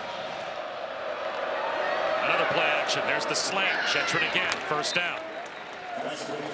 Well, if this continues to be the game plan, play action, faking it to Ollie Gordon, do you have confidence Alan Bowman can bring a team from 2 scores down to win? Like, he's going to have to complete some passes against tight man coverage. As you see, the secondary have been talking about it. They're playing tight up to the line of scrimmage. They're just giving Gordon no room. Selling out to stop the run. This kind of looks like the Utah game plan from last week as Siegel makes the stop. And again, that challenge now, Bowman behind the sticks. Yeah, they're going to say, hey, look, Alan Bowman, let's see if you can beat us. Because what we're going to do is we're coming fast and furious on the run. You see the safety, Marquise Siegel. You see how fast he set that edge? Bowman, with a flag down in the secondary, is able to hit Shetron, and Kansas State may have had 12 on the field. That'll be easily picking up the first down. A big play. Illegal substitution, defense, 12 players. That penalty is declined. The result of the play is a first down. They pick up 23 yards after the first down tackle for loss. See, now Mike Gundy, he's going to figure this. And you know what? If you're going to have people really crowding the box, creeping towards the line of scrimmage because you're worried about our running back and you want to see if our quarterback can answer the bell, well, then I'm going to put it on him, and I'm going to put him on what I think is a very good set of wide receivers on the perimeter between Stribling, Cetron, Rashad Owens, Brennan Presley. They're going to have to come up big. I think that's how the game's going to declare here in the second half. Sesi Vailahi is in a tailback. Bowman back to throw. Straight drop back. There's the check down to Vailahi. He gets spun around after a gain of 3. Keenan Garber put the shoulder to Vailahi. Now the challenge for Kansas State and defensive coordinator Joe Klanderman becomes,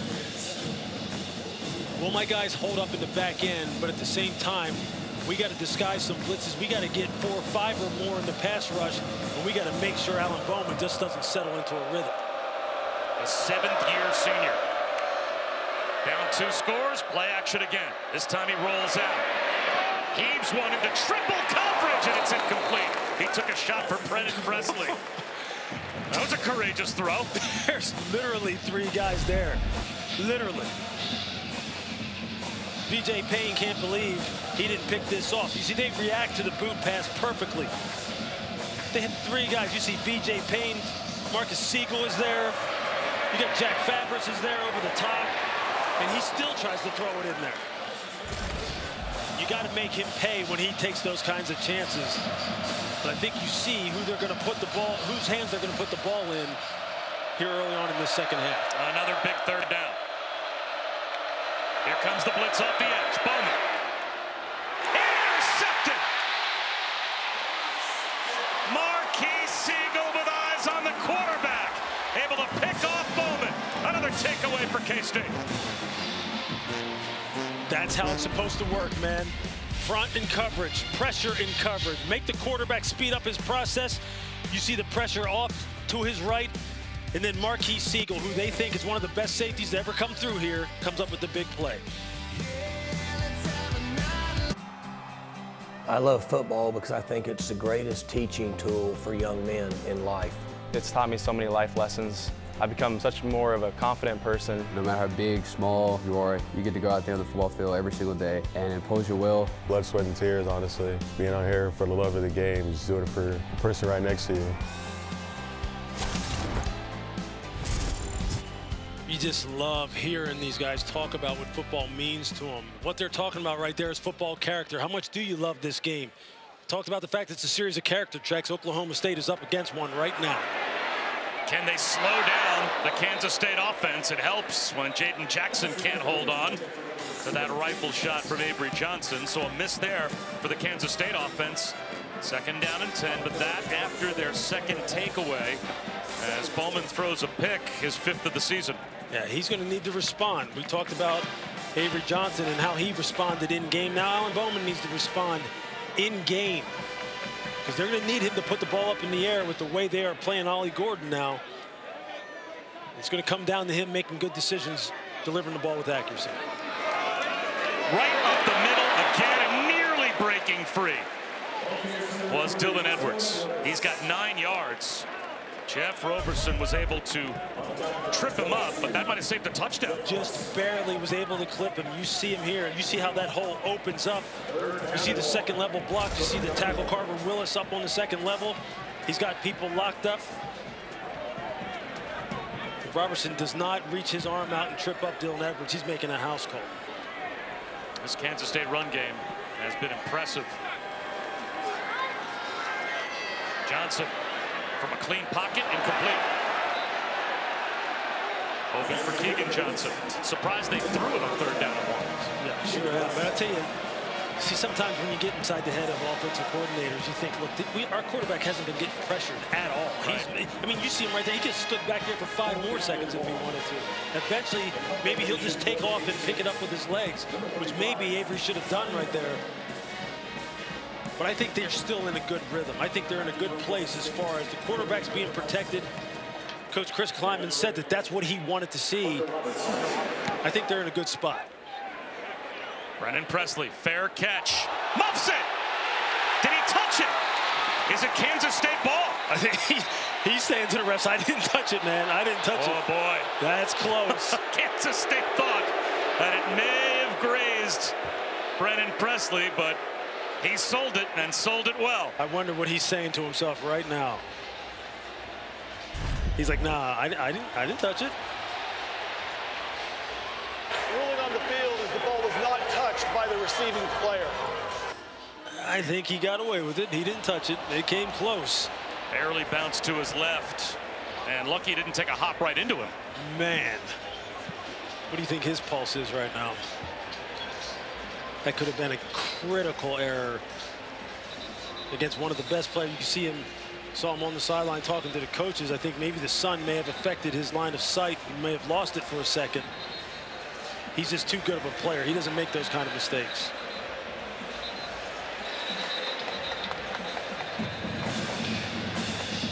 We've taken a look from almost every angle, and it certainly looks as if not only did he make a good sales pitch that he didn't touch it, but I think he was right. I think it did by inches avoid his hands and then his left foot. Near disaster for Oklahoma State. They've got it back. Ollie Gordon right up the middle, spinning, taking punishment, and picking up 6 yards. Do you see how this secondary is filling downhill? My goodness. Jordan Riley just coming in there full speed. You see him, number 6 right there on your screen. Full speed going up against a 225-pound man of a running back. It's big boy football out here.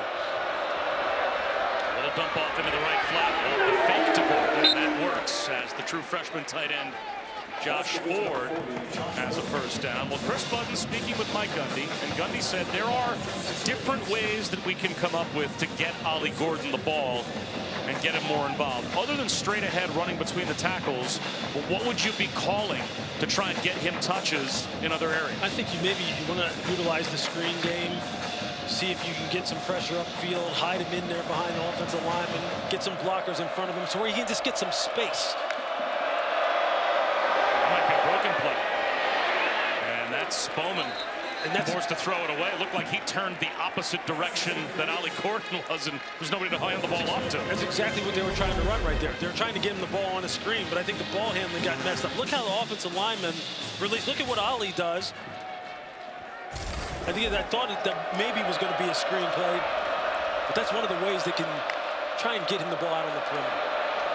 One-on-one, nice throw outside the numbers as Bowman finds Scribbling, perfectly timed on the down and out for a first down. Yeah, the anticipation, he let that ball go early, and that's an opposite hash throw. Look at where he is, where he releases his ball just inside the hash. He has to let that thing go before Scribbling even gets out of the break. That's a long distance that ball has to travel.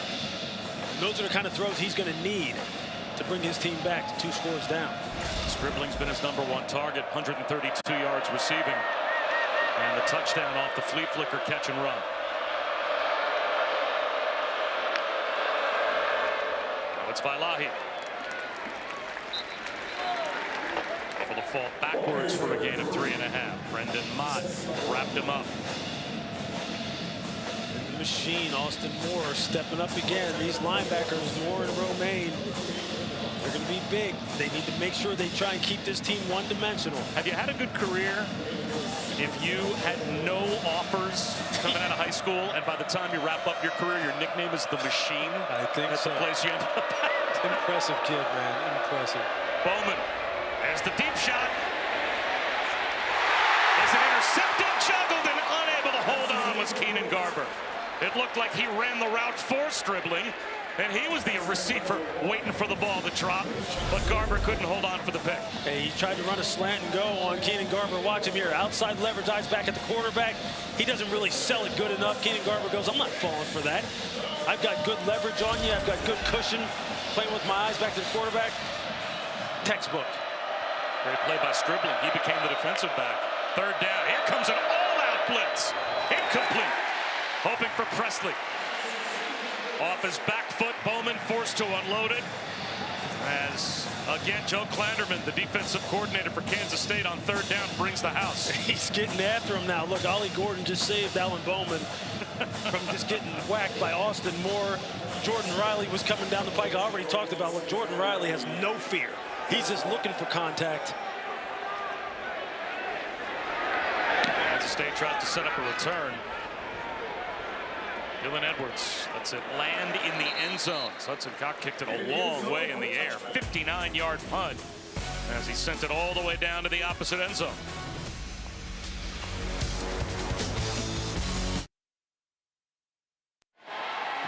Let's answer our Aflac trivia question. Now, there's, what, 135 teams at FBS. I think during the break we guessed like 130 of them and got no help from the control room. Oklahoma State, one of 3 FBS teams to post a winning record every year since 2006. The other 2. Now, Boise was a guess that I threw out there. Wisconsin, I wouldn't have seen coming. Alabama was not over 500 all year. Interesting. So I guess we said Boise State and Alabama. We were close because it's Boise State and a team in red. That's the only thing I can think of as to why we were close. Dakota State, although they didn't qualify for this. Yeah, good try. And sometimes these questions are kind of like the clues are right in front of you, like maybe on the sidelines right in front of you, and you don't even see it. And I'm going, look, Chris Klieman, he did a lot of great work at North Dakota State. It also shows the consistency of a Mike Gundy. Just off the fingertips of Jace Brown. Well, here's another chance for the Oklahoma State defense to get the ball back to their offense in a 2-score game with a lot of time left. Yeah, you just see Avery Johnson. You see him look right, pump right just for a quick bit. And then again, the double move to Jace Brown. Working on Kobe Hilton. Just a little too far. Otherwise, Avery Johnson has another plus 20-yard explosive on his resume today. Cats have not been good on third down. Did have 2 fourth-down conversions on their opening drive. Looking for one here. Egan Johnson comes back to make the catch, but he's short. By at least 2, maybe 2.5 yards. So he got nowhere near the first down line to gain. And that will bring the punt group back out again. Still up 2 scores, but you do have to like the positives out of this is, again, Oklahoma State's getting no pass rush. And that's something that they talked about needing to do.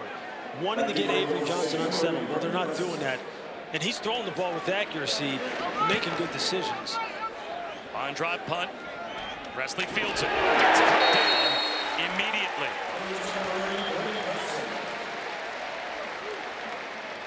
Colby McAllister with a very good tackle on special teams. We go back to Matt Barry. I've got your AT&T Multiview keeping fans connected. Here's what's going on around the country. Right now, Kentucky up on Ole Miss 13-10. Navy looks like they're going to remain undefeated. Maybe the surprise early on. Western Kentucky, double-digit underdog going into Chestnut Hill. They're up on Boston College 20-7. They're without their starting quarterback, Thomas Castellanos. But an entertaining noon window. Well, not that entertaining if you're a Boston College alum. Well, Castellanos, and they are in trouble. Ollie Gordon hasn't caused enough trouble for the Kansas State defense since the first quarter. Timing throw down the sideline, and never even getting his head around was Brennan Presley as we go down to Chris. Well, the numbers certainly aren't what they were last year for Ollie Gordon. The maturity factor has grown a lot. There were times that I covered him last year. Things weren't going his way. He would throw temper tantrums on the sidelines, yell at the opposing fans. I just witnessed the fans trying to get in his head where their benches is right in front of the student section. Instead of having engagement with them, he walked, got away from it, chose to not engage, showing a lot of what the coaching staff has talked about this week, the maturity growth that he has worked on over the offseason. Well, the talent is undeniable. Sky's the limit for Ollie Gordon. And he's got 4 yards here, but I mean, you're a guy that thinks about the draft at the next level. Lewis, how much do you need to hear about that maturation process if you're an NFL team looking to invest in Ollie Gordon? Well, look, the NFL is all about trust and managing risk, minimizing risk. You got to trust that the young man's going to make good decisions as far as making sure people don't get to him and don't start bothering him and get him off of his game. And you want to minimize that risk. The way you do is you want to see him demonstrate that he's maturing, and he's doing that. Here comes the blitz on third down. Incomplete. Rashad Owens had a step across the middle, and Alan Bowman seemed off balance, some happy feet in the pocket with that pressure coming on errant throw. He did. He was getting to his second and third progressions. You're going to see him here. He's looking left. but his wide receivers are just getting beat up at the line of scrimmage, and then he's not able to really step into the throw. I think it may have gotten tipped at the line of scrimmage. And unless Alan Bowman's able to step into the throw, he can't really drive the ball down the field. Give credit to Kansas State's secondary. They have really picked up the tempo in this game. Great balance from Edwards to make the first man miss and at least put together a return tomorrow. The WNBA playoffs roll on with a pair of game ones in the best-of-5 semis. The Liberty host the Aces at 3 Eastern on ABC, and then at 8:30 Eastern on ESPN. The Sun and the Lynx. The WNBA playoffs continue Sunday. 2 big ones. If you're Kansas State right now, 4:45 left here in the third quarter, you need to go on a nice methodical drive and go up 3 scores here. They haven't really stopped you, Oklahoma State. You stopped yourselves. The run and the pass are all mixing together here. Johnson rolls across his body after a throw to the sideline. Well, that was a bullet. That was a tough throw to make. Jaden Jackson was there on the completion for a first down. Bob, that's beautiful. It's absolutely beautiful. Look at this. Half-field read, get him out on the edge, get his shoulders square, and then throw that ball with some velocity to Jaden Jackson. Now, can they just stay in that mindset and in that zone? Just stay in rhythm. See if they can go up 3 scores. Just continue to put consecutive plays together. Another wide open running lane for DJ Giddens. First down and more. Another 17 yards for Giddens. As good as Avery Johnson has looked, this offensive line for Kansas State has taken over.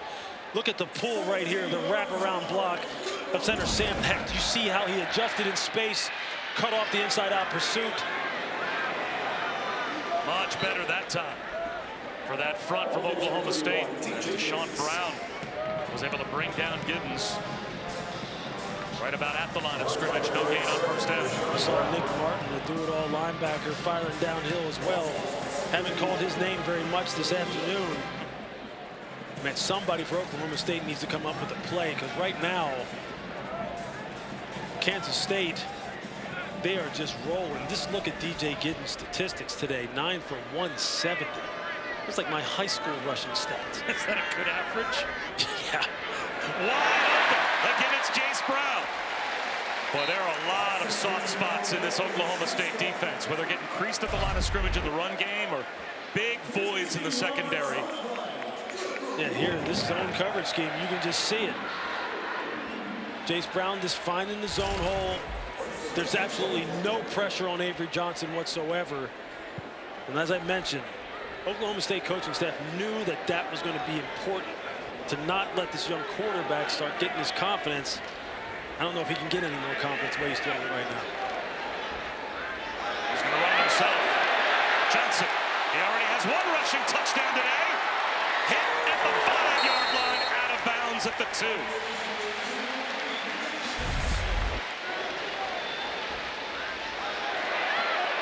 I mean, now you see it. He's just making decisions. He's in his zone right now. And right now, when he's out there on the perimeter running the football like that, he is in his comfort zone, his high comfort zone. And you see the speed, you see the confidence. Now that he's starting to feel it as far as throwing the football, this is what everybody here with this program expected this year. For him to take that leap, throwing the football, combined with his running ability, you've got a special, special play. Play clock down to 4, and Chris Kleiman races down the sideline as they were a little slow getting substituted and lined up. He's in the ear of a couple of his guys. Kansas State has called the first timeout of the half. 30-second timeout. So as a result of not getting lined up on time, Kansas State calls a timeout. Let's go back to Matt. All right, Ole Miss has come back to grab the lead. Jackson Dart to Trey Harris, who's having a day. Splits the defense right now. Hotty toddy. Gosh almighty, 17-13 over Kentucky at home. That's a good comeback right now for Ole Miss, but that's back-to-back weeks, Lewis, that Kentucky has really been a thorn in the side of the top 16. Yeah, that just shows you. They're right on the cusp, man. They really are. They've lost to some good football teams.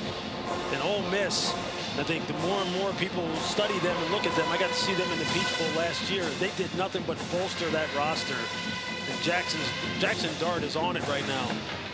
And they can throw the football, run the football as well as anybody. And speaking of running the football, Kansas State up to 227 yards rushing. And they've got it 1st and goal. Avery Johnson. Jump pass. Touchdown. Perfectly sold the fake. And Will Ancio, the tight end, leaks through as the entire Oklahoma State defense kind of froze when Avery Johnson bluffed the run. Like the old Florida Gators Tebow jump pass, where you're just going to see the tight end. He's just going to block down at the line of scrimmage. Defenders lose him because they think he's out of the route progression. Quarterback just kind of snuggles up behind the offensive line, making it look like it's going to be some kind of quarterback power. He just stops and dumps it over the middle. Well, if you were a Kansas State fan against BYU last week, and you had an errand to run right before halftime, all of a sudden you came back, and 5 minutes into the 3rd quarter, the game was over. What a response this week. You're going to watch here. It's just going to be a block. You're just going to see Avery just come up in here. Just going to wait for the play to develop, wait for the secondary to look like they're going to bite on the run there. He sees it. Tight end sneaks out. Almost overthrows him. Good thing he's able to leap up and snag that. It's almost an indefensible play when you've been running the football, when your running back has rushed for almost 200 yards on single-digit carries. What do you think you're going to react like when you see anything that looks like run action? You're coming up to the line of scrimmage. This is a great play call on the part of Connor Riley. He's got him right where he wants him now. They don't know what to defend. 28 unanswered for the Cats.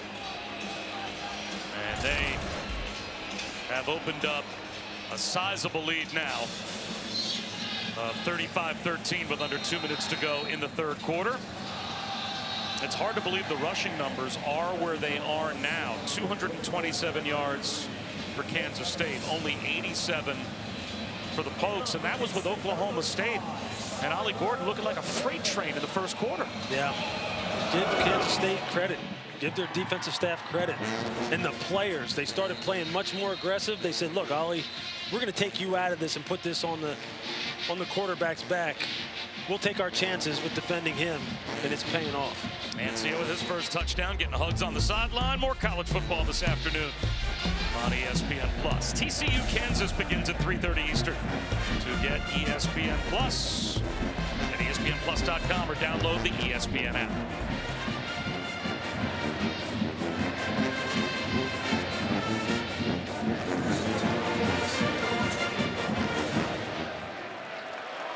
So now a deep hole for Oklahoma State.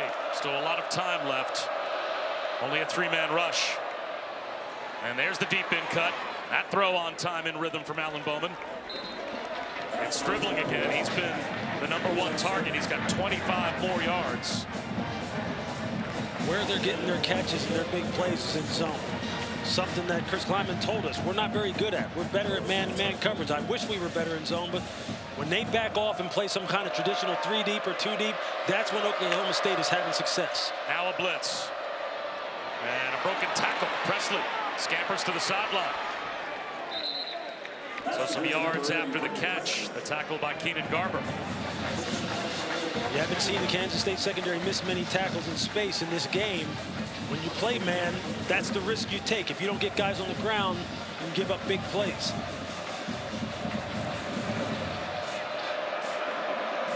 So Kansas State given the right to substitute. Plenty of time on the play clock.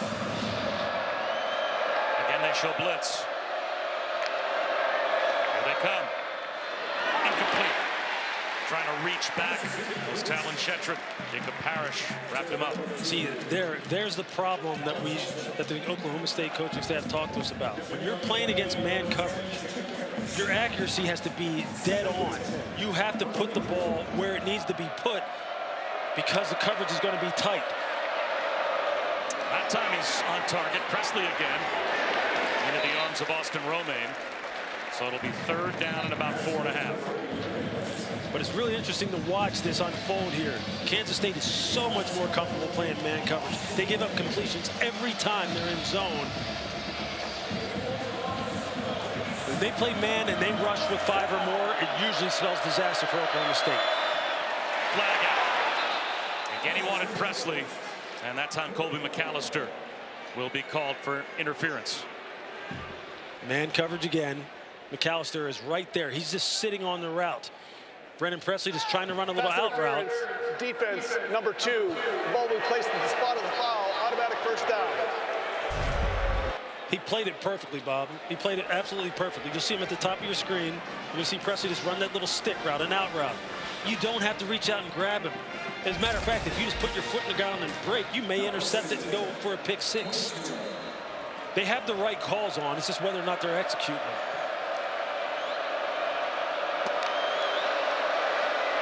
One-on-one for Shetron. Allowed to the pylon. Intercepted in the end zone. Perfectly positioned was Jacob Parrish, and he took it away. Bowman saw the one-on-one. He tested Parrish, and he's thrown another interception, his second. But there it is again.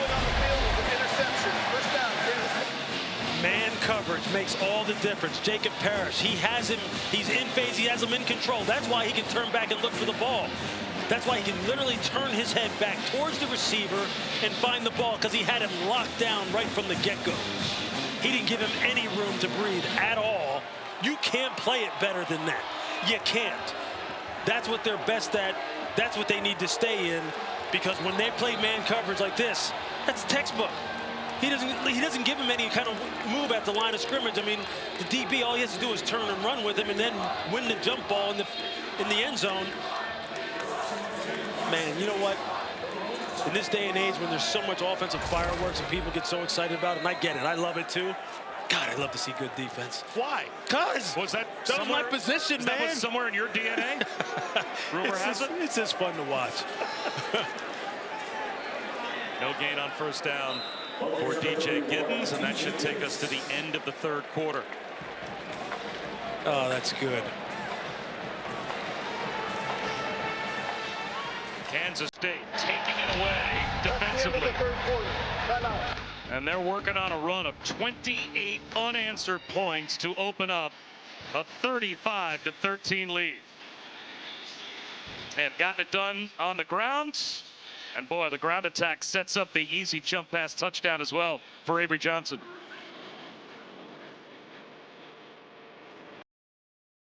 Coach, after Avery's early interception, 28 unanswered points. What's impressed you most about the response by your team so far today? Well, we've had some balance offensively. We've had some big runs, and Avery is playing with a lot of confidence, throwing the ball really well. And then we're getting some stops on defense that we weren't in the first half. Obviously, we got a whole nother quarter, a lot of football. That was a big-time interception by Jacob, and we know that they're not going to give up, so we got to keep our foot on the gas. Thank you, Coach. You bet, thanks. Well, they do just that to start the fourth quarter. A catch and run for 30 more yards for Keegan Johnson. Yeah, you see a great release off the line of scrimmage. Just ran the slant. Avery Johnson, again, hasn't been pressured all day long. Wasn't pressured on that throw either. He just puts it in the perfect spot. I mean, he's just playing point guard today. A very dangerous point guard. Blitz coming. And it's getting caught up. Jace Brown and Keegan Johnson bumped into each other a little bit. Looked like Johnson late coming out of his break. Yeah, on that stacked release, you can see them two talking to one another. Looks like Keegan was a little more upset with Jace. But what's interesting here is they continue to work the passing game, because this is when the quarterback's warm like this, and well, rather when he's hot like this and he's in a rhythm like this, he's undergoing like growth right now, development, because he's seeing the field so well and throwing with such great accuracy. Oklahoma State shows blitz again. And up the middle goes Giddens. That'll make it third down and manageable. Well, you talk all the time, kind of echoing Bill Belichick, about trying to make your opponent play left-handed, right? Take away what they're best at. Oklahoma State doesn't seem to have taken anything away from Kansas State, and it looked like Ollie Gordon in the first quarter was going to get Oklahoma State playing the way they want to play, but Kansas State just took that away after quarter number one. Yeah, I mean, they have the personnel in the scheme to make Oklahoma State one-dimensional. I just don't think Oklahoma State has the personnel to take away Kansas State's offensive versatility. Johnson on the keeper, and there is the versatility of the dual threat quarterback for a first down. The thing that you really like is this offensive line. You just see how well they're playing here, and you see the decisions that Avery is making in the zone read game and the RPO game. He's just making the right decision every single time. I was going to mention a couple plays earlier. Look, Coach Kleiman talked about the fact that Taylor Portier, their starting right guard, he thought he was one of the guys who needed to step up and play better in this football game in particular. He singled him out. Just watched him a couple plays ago. He had Nick Martin on skates, had him locked up, couldn't go anywhere. They have all answered the call today. Johnson throws it away. Hard to do to put Nick Martin on skates, too. That's a heck of a play. I'm telling you, he had him almost up off of his feet. And I've been there.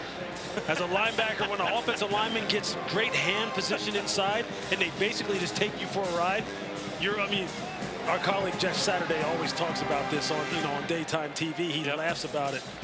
But you just see it here. I mean, just look at the rush yards. That's the kind of thing that will just take your soul away as a defense when a team can run the football like that. You're helpless.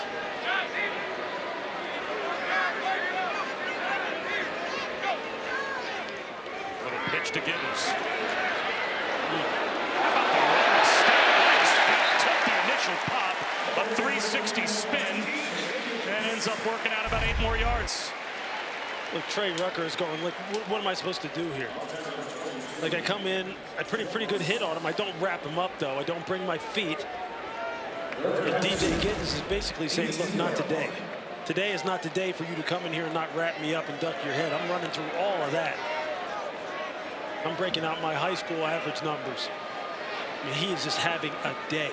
185 yards on the ground, over 15 yards per carry. That's ridiculous. I mean, that's unbelievable. Same play. Cut back. Makes another man miss, and that's a first down. The thing you love about DJ Giddens is understand he's almost 6'2", 215 pounds, and look at how he's able to change direction, stop his momentum, jump cut, get lateral, and then get vertical again. He's got unbelievable body control, lower body power. He was kind of an unknown coming out of high school. Didn't play as a high school sophomore, injured as a junior. So really, after his senior year, only junior colleges were interested in DJ Giddens until Kansas State came calling basically right before summer camp. Now they got the race car in there, David Edwards. Spinning out as Johnson avoids the sack, tucks it under. Touchdown! Wow. It's just not fair, Bob. It's not fair.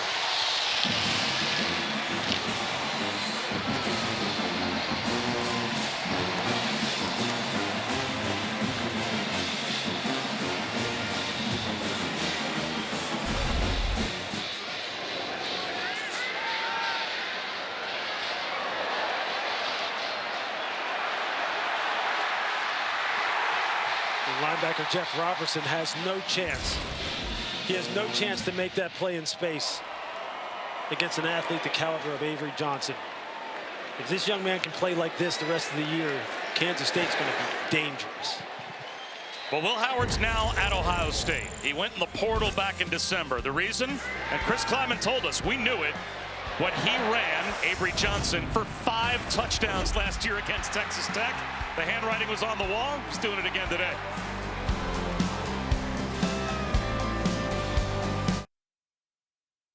Lewis, we mentioned it. What really convinced everyone at Kansas State that the future was now for Avery Johnson was his 5-touchdown performance last year against Texas Tech. Well, he has his second career 5-touchdown game. 2 on the ground, 3 through the air today. And it's 35 unanswered for the Cats.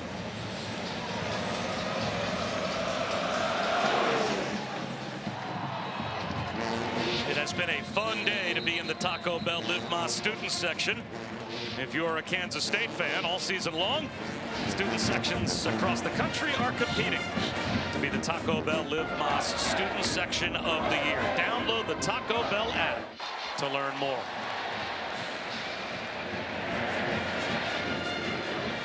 Sure feels that way. He's got 5 of them when you add them all up. It's that growth, Bob, that growth as a passer. You see the comfort and calmness in the pocket. You saw how he responded to the interception earlier on in the game, where that could have went bad for him like it did a week ago. Man, just from one week to the next, he learned from that. Nowhere to run. And it's never just about one player. The offensive line has responded to the challenge that the coaching staff put out to them. His supporting cast has responded. The backs have responded. The wide receivers, the defense. It's all clicking. And he's just in his zone right now. And on the offensive side of the ball for Oklahoma State, again, Ollie Gordon had the big first quarter. Only 4 yards rushing since. Now, we did show him earlier at the end of the first quarter, not looking like himself as Valahi goes up the middle.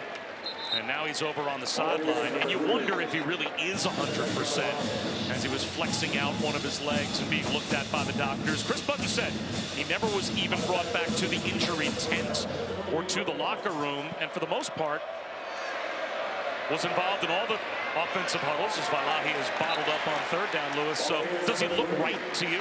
Yeah, you know what? I can't say that it's a physical thing that has kind of limited his effectiveness. I think it's kind of a number of different things. I think it's one, the improved play on the part of Kansas State's front and how they're attacking downhill. And they're winning at the point of attack. They'll have to go for it on fourth down. Valahi leaps. I'm not sure he got there. The officials running in on each side, just shy of the 35-yard line. And they're going to mark this ball short with the 35-yard line. That looks like a Kansas State takeaway on downs. Slugger is short of the line to gain. First down, Kansas State. And there's an example of it, right? Look, there's no movement at all.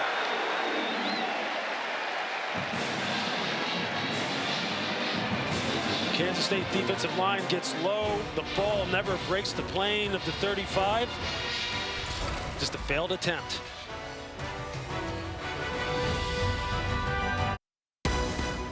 ESPN College Football is brought to you by IHG Hotels and Resorts. 19 hotel brands, one loyalty program. Download the app. It has been all Kansas State as they have a big lead here in the fourth quarter against Oklahoma State. Weekend storylines, a Hail Mary touchdown on the final play, overturned by replay last night in a wild ending between Miami and Virginia Tech. The Canes stay undefeated. Ole Miss in a tussle with Kentucky. Kentucky took Georgia right down to the wire, and of course the Dogs and Alabama later on tonight. As off a turnover on downs, DJ Giddens is dropped, a loss of 4. Bob Wischusen here with Louis Riddick and Chris Butt. Yeah, finally you get to see here on your screen, you see Nick Martin. He's just a fantastic player on a defense that has really struggled today. He made a nice play there, just firing through the A-gap to drop DJ Giddens for a loss, but they just have not been able to corral this run game at all. You know, defensive line can't get off blocks. He's had some struggles today as far as his run fits. You saw with Avery Johnson how he made Jeff Robertson look on his last touchdown run. It's just been a long day for Oklahoma State's defense.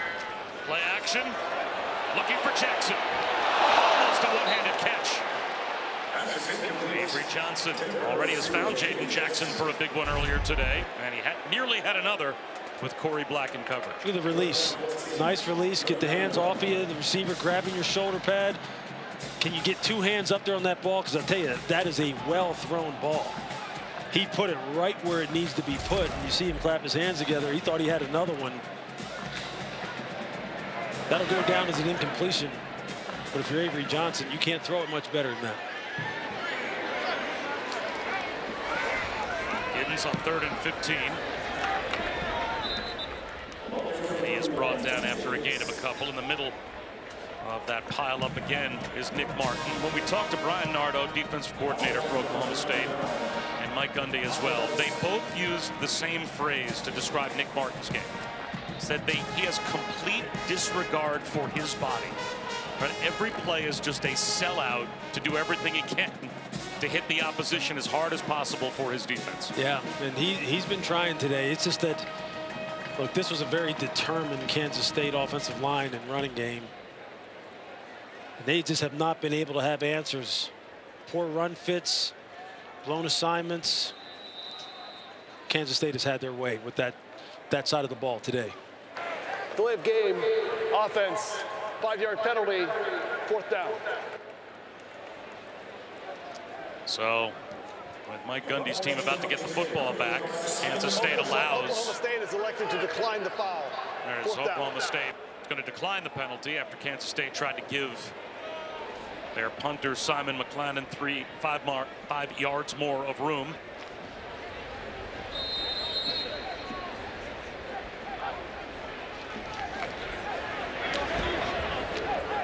End over end kick, hoping for the corner, and it takes a hop into the end zone. So it comes out of the 20-yard line for Oklahoma State, but it's been a long second half for Mike Gundy's team.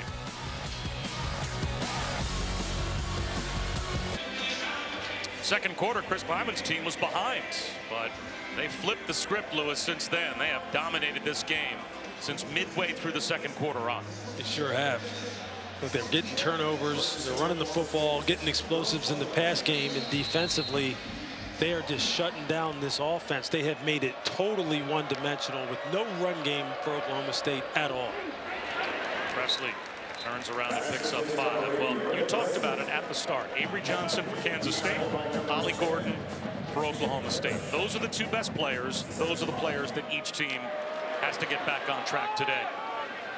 As Vailahi spins for a 1st down. It's safe to say Kansas State did their job, but after a loud first quarter from Ollie Gordon, we have not heard from him since, basically. Yeah, it looked like it was going to go his way a little bit.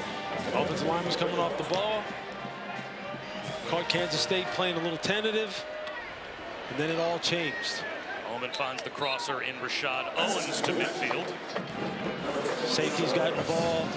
Run support was firing faster for Kansas State. They got a lot more physical. Blitz coming. Back foot throw incomplete. It was hurried by Bowman, and Jacob Parrish was lurking, hoping for his 2nd pick. I'll tell you now, you just keep seeing it play out right in front of your eyes. When Kansas State plays man coverage, Oklahoma State struggles. They struggled last week against Utah. That really challenged them also, saying, hey, look, can you beat us down the field? Can you get free of our coverage defenders before we either hit your quarterback? Another deep shot, and that one in between 2 receivers, no one really home. Presley broke his route off about 10 yards short of where that ball landed, and Rashad Owens went inside. Yeah, this is a tough point in the game for a team that right now has really been taken out to the woodshed in the second half. It's tough for you to maintain your composure and your focus and continue to play with detail. Because Kansas State has them just on their heels in every way. And they show an all-out blitz. Here they come on 3rd down. A lob, a jump ball down the sideline, in and out of the hands of Strickland. Jordan Dunbar had man-to-man coverage, and it'll be 4th down, and they will go for it on 4th and 10. Again, you can't play this any better. Jordan Dunbar, he gets the receiver pinned to the sideline, and then he turns and looks for the football as he's pushing the receiver out of bounds by just leaning into him. That's called being in phase, controlling the wide receiver, find the football, knock it down. After initially looking like they were going to leave their offense on the field, Mike Gundy now, to a certain extent, just waving the white flag as they will punt it away. And a spiraling kick all the way down into the end zone for a touchback. Past the midway point of the 4th quarter, Kansas State has the ball back as we take a look, Lewis, at your keys to the game and how they played out. Yeah, you look at Oklahoma State, we said they need to rush for 4 yards per carry. Just at 4 yards per carry, but it really wasn't a factor. Make Avery Johnson throw to win. Well, you weren't supposed to allow him to have 6 passes of 15-plus yards when you made him throw to win, so that didn't work out for him. For Kansas State, all touchdowns, not field goals in the red zone. They got that done. And then 4 TDs on 4 red zone trips. It doesn't get better than that. And then communication in the secondary. Make sure that there were no blown assignments, not turning anyone loose. I've been documenting it all afternoon. Their secondary is putting on a clinic of how to play man coverage. An absolute clinic, shutting down this passing game for the better part of 3 quarters now of Oklahoma State. Now Joe Jackson gets a chance to run the ball for the Cats. Spins for a couple. This will be the 10th consecutive win for Kansas State following a loss under Chris Klieman. So they have a bounce back ability as Nick Martin is Official down and timeout injured. for an injured defensive player. Well, they're already without Colin Oliver. Among active FBS leaders, #1 in tackles for loss, #2 in sacks. And this might be the next most important defensive player for Oklahoma State that's down and hurt as well. And it's not what Mike Gundy wants to see. But if you flip it to Kansas State off of the loss they had last week, and now you start to look forward at what this team could still become in this league, knowing they're still going to have their eyes on a Big 12 championship game in the college football playoff. Yeah, for sure. And I think what you really probably get excited about if you're the coaching staff for Kansas State is how this young offensive line that replaced all those starters last year, really had one returning starter, one regular returning starter, is starting to really dominate at the line of scrimmage. The running game is already, you already see how explosive it is, but Avery Johnson has made some serious strides throwing the football. So when you look at that, you're sitting there going, hold on now. We maybe have a chance to do some special type of things because we can throw the football and run the football. Running the football travels on the road. We know we're going to need that. And if we can throw the football and score in a hurry and then let our defense, which can play some real suffocating style defense with our blitz packages and the way we can intercept the ball, they can deal with every single team left on their schedule. Right now, Iowa State's the only ranked opponent, at least currently ranked, that they would have left after today. And the way BYU's already playing today again as well against Baylor, they are serving notice that it wasn't a fluke last week how they were able to kind of blitz Kansas State end of the first half and early third quarter. They're an explosive team. It's a good league. It sure is, man. Some quality football. And you got to feel good for BYU and that coaching staff out there. They do such a great job. I'd love to see these two teams, Kansas State and BYU, play again. You might get your wish. You never know. Absolutely. See how it plays out the rest of the season.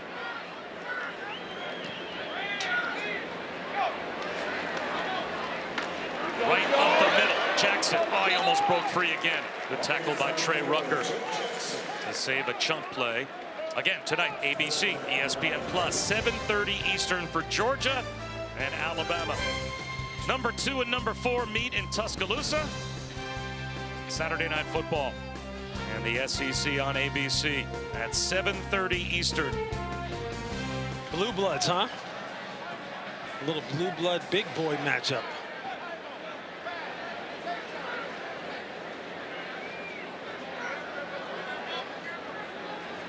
Kansas State lets the clock wind down as far as possible. And a third down opportunity. And it looks like very close to a first down is Joe Jackson. The last 6 meetings between those two teams, in spite of the fact that they're both always in the national championship conversation, has gone 5 to Alabama. The program Nick Saban built when he was in charge of everything down there in Tuscaloosa. I mean, that's just amazing. That's just like, I mean, every time I see this graphic, it's just visually striking. Alabama, Alabama, Alabama, Georgia, Alabama. And I mean, who's building college football teams better than Kirby Smart right now? Who kind of has their finger on the pulse of how to build a modern day football program better than he does? It's a lot of pressure on him in that program today. Line drive punt. Presley turns the corner. Well, the quarterbacks, of course, are always the focal point. And both of these guys off to a terrific start, although you thought the rushing numbers that Jalen Milroe has put up so far this season could be the X factor tonight. There's no question about it. I mean, when you have a guy who can make you, who really evens up the numbers for you because of his ability to run the football in terms of having a strategic advantage on offense, that's a defensive coordinator's nightmare. And as Jalen continues to develop as a passer, similar to what Avery Johnson is doing here, that's just, you see what it can do to a defense. You see how it can absolutely put you in a bind play after play. And that's what Kirby Smart's going to have an answer for tonight. Bowman finds a crosser. And there's a stiff arm from Owens. He's finally wrestled out at the Kansas State 45-yard line. Rashad Owens is a tank now. 6'2", 230 pounds. Running back in high school. I mean, this guy was a stud. Track and field superstar in high school as well. He's got a lot of athletic ability. Trent Howland thrown back for no gain. Bo Palmer wrapped him up.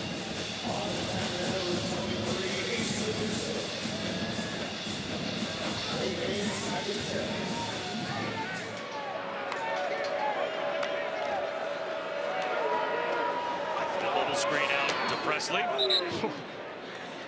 You just see, look, you know what, we talk about a series of character checks, right? I mean, I use that phrase all the time. When you have a league like Kansas State does, it's interesting to watch how they still continue to play. Are they watching the clock and just wanting to get out of here and have a good time on campus tonight and celebrate this big win? No. You see how their safety, Jack Frappers, just finished that play right there? I mean, he was coming to put his pads on somebody. And if you're Chris Klieman, you're going, my team is rounding into shape just like I wanted. We are hungry. We are playing fast all the way to the very last second of this game. And you just love to see it. Trent Howland on third down gets a push and moves the pile for a first down. Now what you don't want is for people around the pile to get a knee rolled up on or an ankle rolled up on, which it looks like may have just happened. And Uso Seumalo is down. Officials timeout for an injured defensive player. So the big senior from Hawaii, honorable mention all Big 12 last season, and he may have gotten rolled up on here. Ugh. Hate to see that. The play was basically over. So Seumalo being tended to, but again, this is what we showed you at the start of today's game, how important this game was for both of these teams to reach the 12-team playoff. Now, off of a loss last week, not great chances for either Oklahoma State or Kansas State, but still a must-win to stay alive, and it looks like Kansas State is going to be the team that's going to get this must-win. So Oklahoma State really going to have the odds stacked against them. Again, the 5 highest-ranked conference champions receive automatic bids to the playoff. The 4 highest-ranked conference champs get first-round buys. Then there are 7 at-large teams. And, of course, seeds 5 through 8 will host first-round games on campus. So let's say Kansas State doesn't end up winning the Big 12 championship, Lewis. But maybe they get to the Big 12 championship game. And they're a 2-loss team. Who knows, maybe even a 3-loss team, but they have a win like this on their resume. There will be resume discussions in that room for those at-large teams, the same way there is for the NCAA basketball tournament. And this is a big resume builder for Kansas State. Without a doubt. And I love the point of emphasis this year on the quality of your wins, the quality of your resume, because it does matter. It's not just about wins and losses and you just look at them without any context. Context is huge in every phase of football. In the context of this game, the quality of this win, you see it.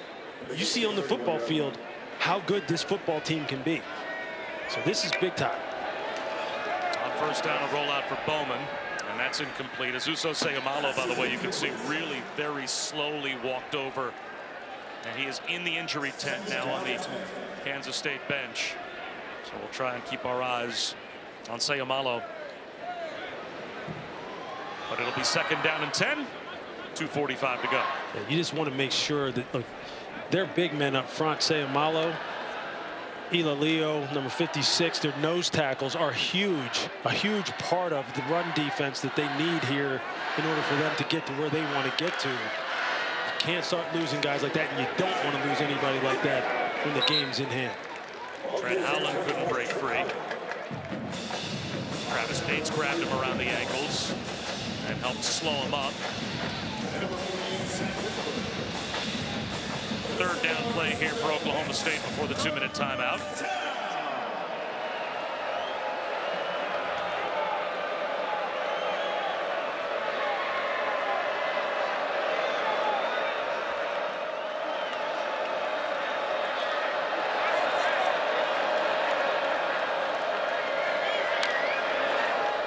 will try and throw for it. Presley reaches up, exposes his midsection, and makes a courageous catch knowing McAllister was coming. Let me just tell you how the game has changed. Back in the old days right there, 2-minute timeout. the position Colby McAllister was in right there, that would have been an absolute knockout shot, but you could tell he pulled off, wanted to make a clean hit. The game is safer, but whoo, that was close. And now for the final 2 minutes, presented by Allstate.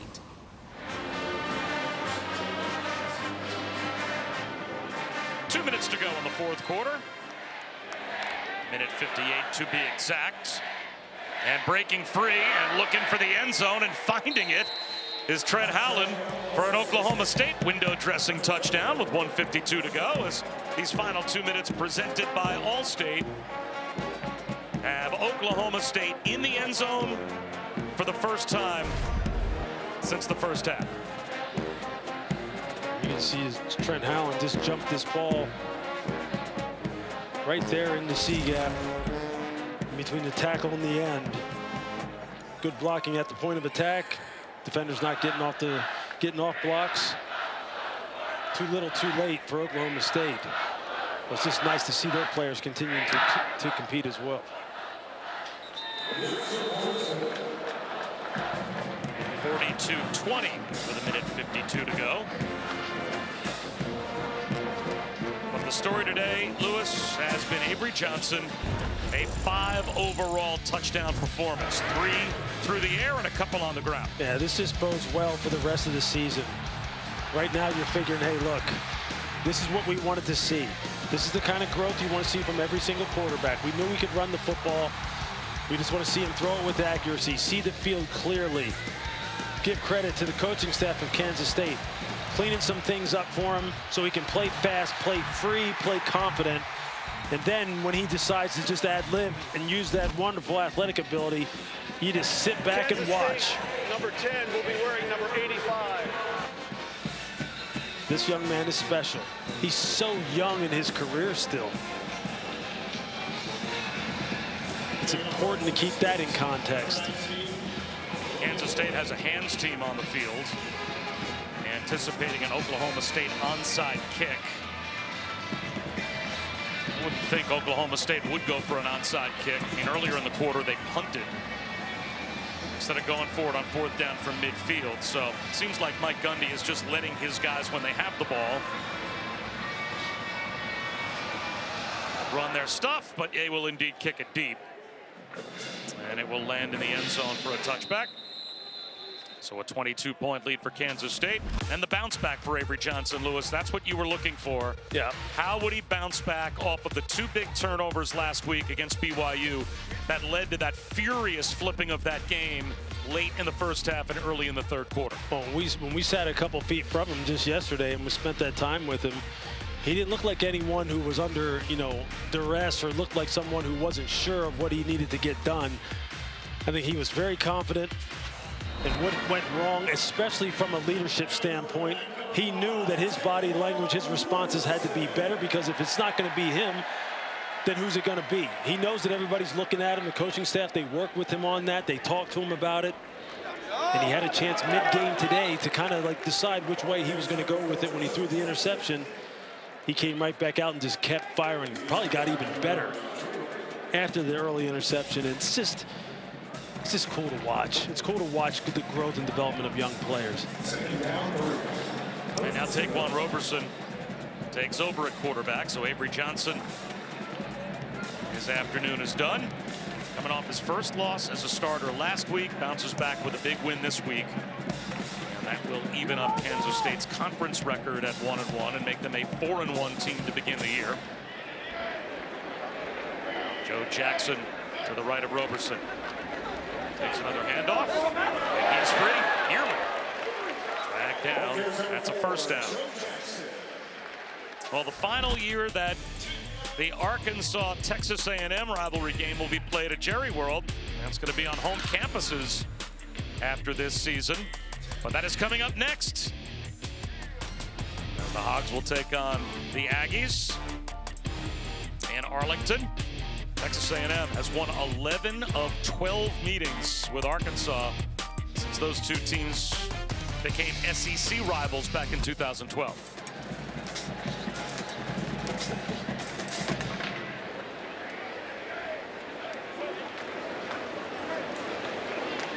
Jackson, on what might be the game's final play, picks up another handful.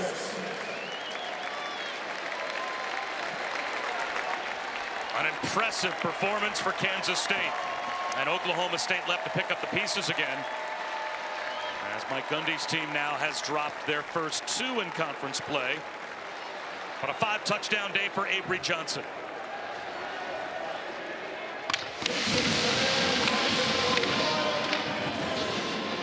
Another win following a loss for Kansas State. So they have always shown that bounce back ability under Chris Kleiman. So again, the final score, Kansas State 42 and Oklahoma State 20.